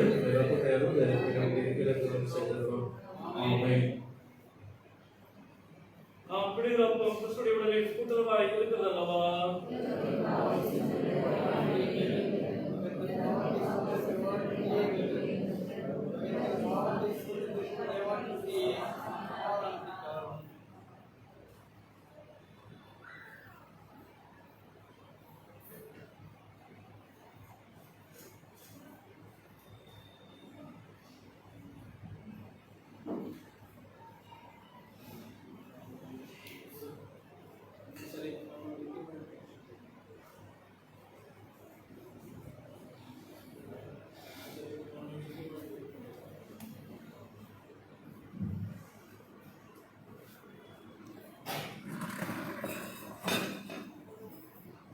வாழ்வின் அப்பமாகிய நம்முடைய கர்த்தராகிய இயேசு கிறிஸ்துவின் திருவுடல், மெய்யான திராட்சையாகிய நம்முடைய கர்த்தராகிய இயேசு கிறிஸ்துவின் திருரத்தம், வாருங்கள், எல்லாம் ஆயத்தமாய் இருக்கிறது.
ஆண்டவராகிய இயேசு கிறிஸ்துவினுடைய பிறந்ததின் சாக்கிரமத்தினாக விசுவாசத்தால் பெற்றுக்கொண்டவர்களாகிய நாம் ஆண்டவருக்கு நன்றி செலுத்துவோமாக. ஆமென். எங்கள் கடவுளுக்கு துதியும் மகிமையும் ஞானமும் ஸ்தோத்திரமும் கனமும் வல்லமையும் பலமும் சதா காலங்களிலும் உண்டாவதாக. ஆமென். என் ஆத்துமாவே கர்த்தரை ஸ்தோத்திரி. என் ஆத்துமாவே கர்த்தரை ஸ்தோத்திரி. கர்த்தர் செய்த சகல உபகாரங்களையும் மறவாதே. ஆமென். கடவுளுடைய இரக்கத்திற்கும் பராமரிப்புக்கும் அர்ப்பணிப்போம்.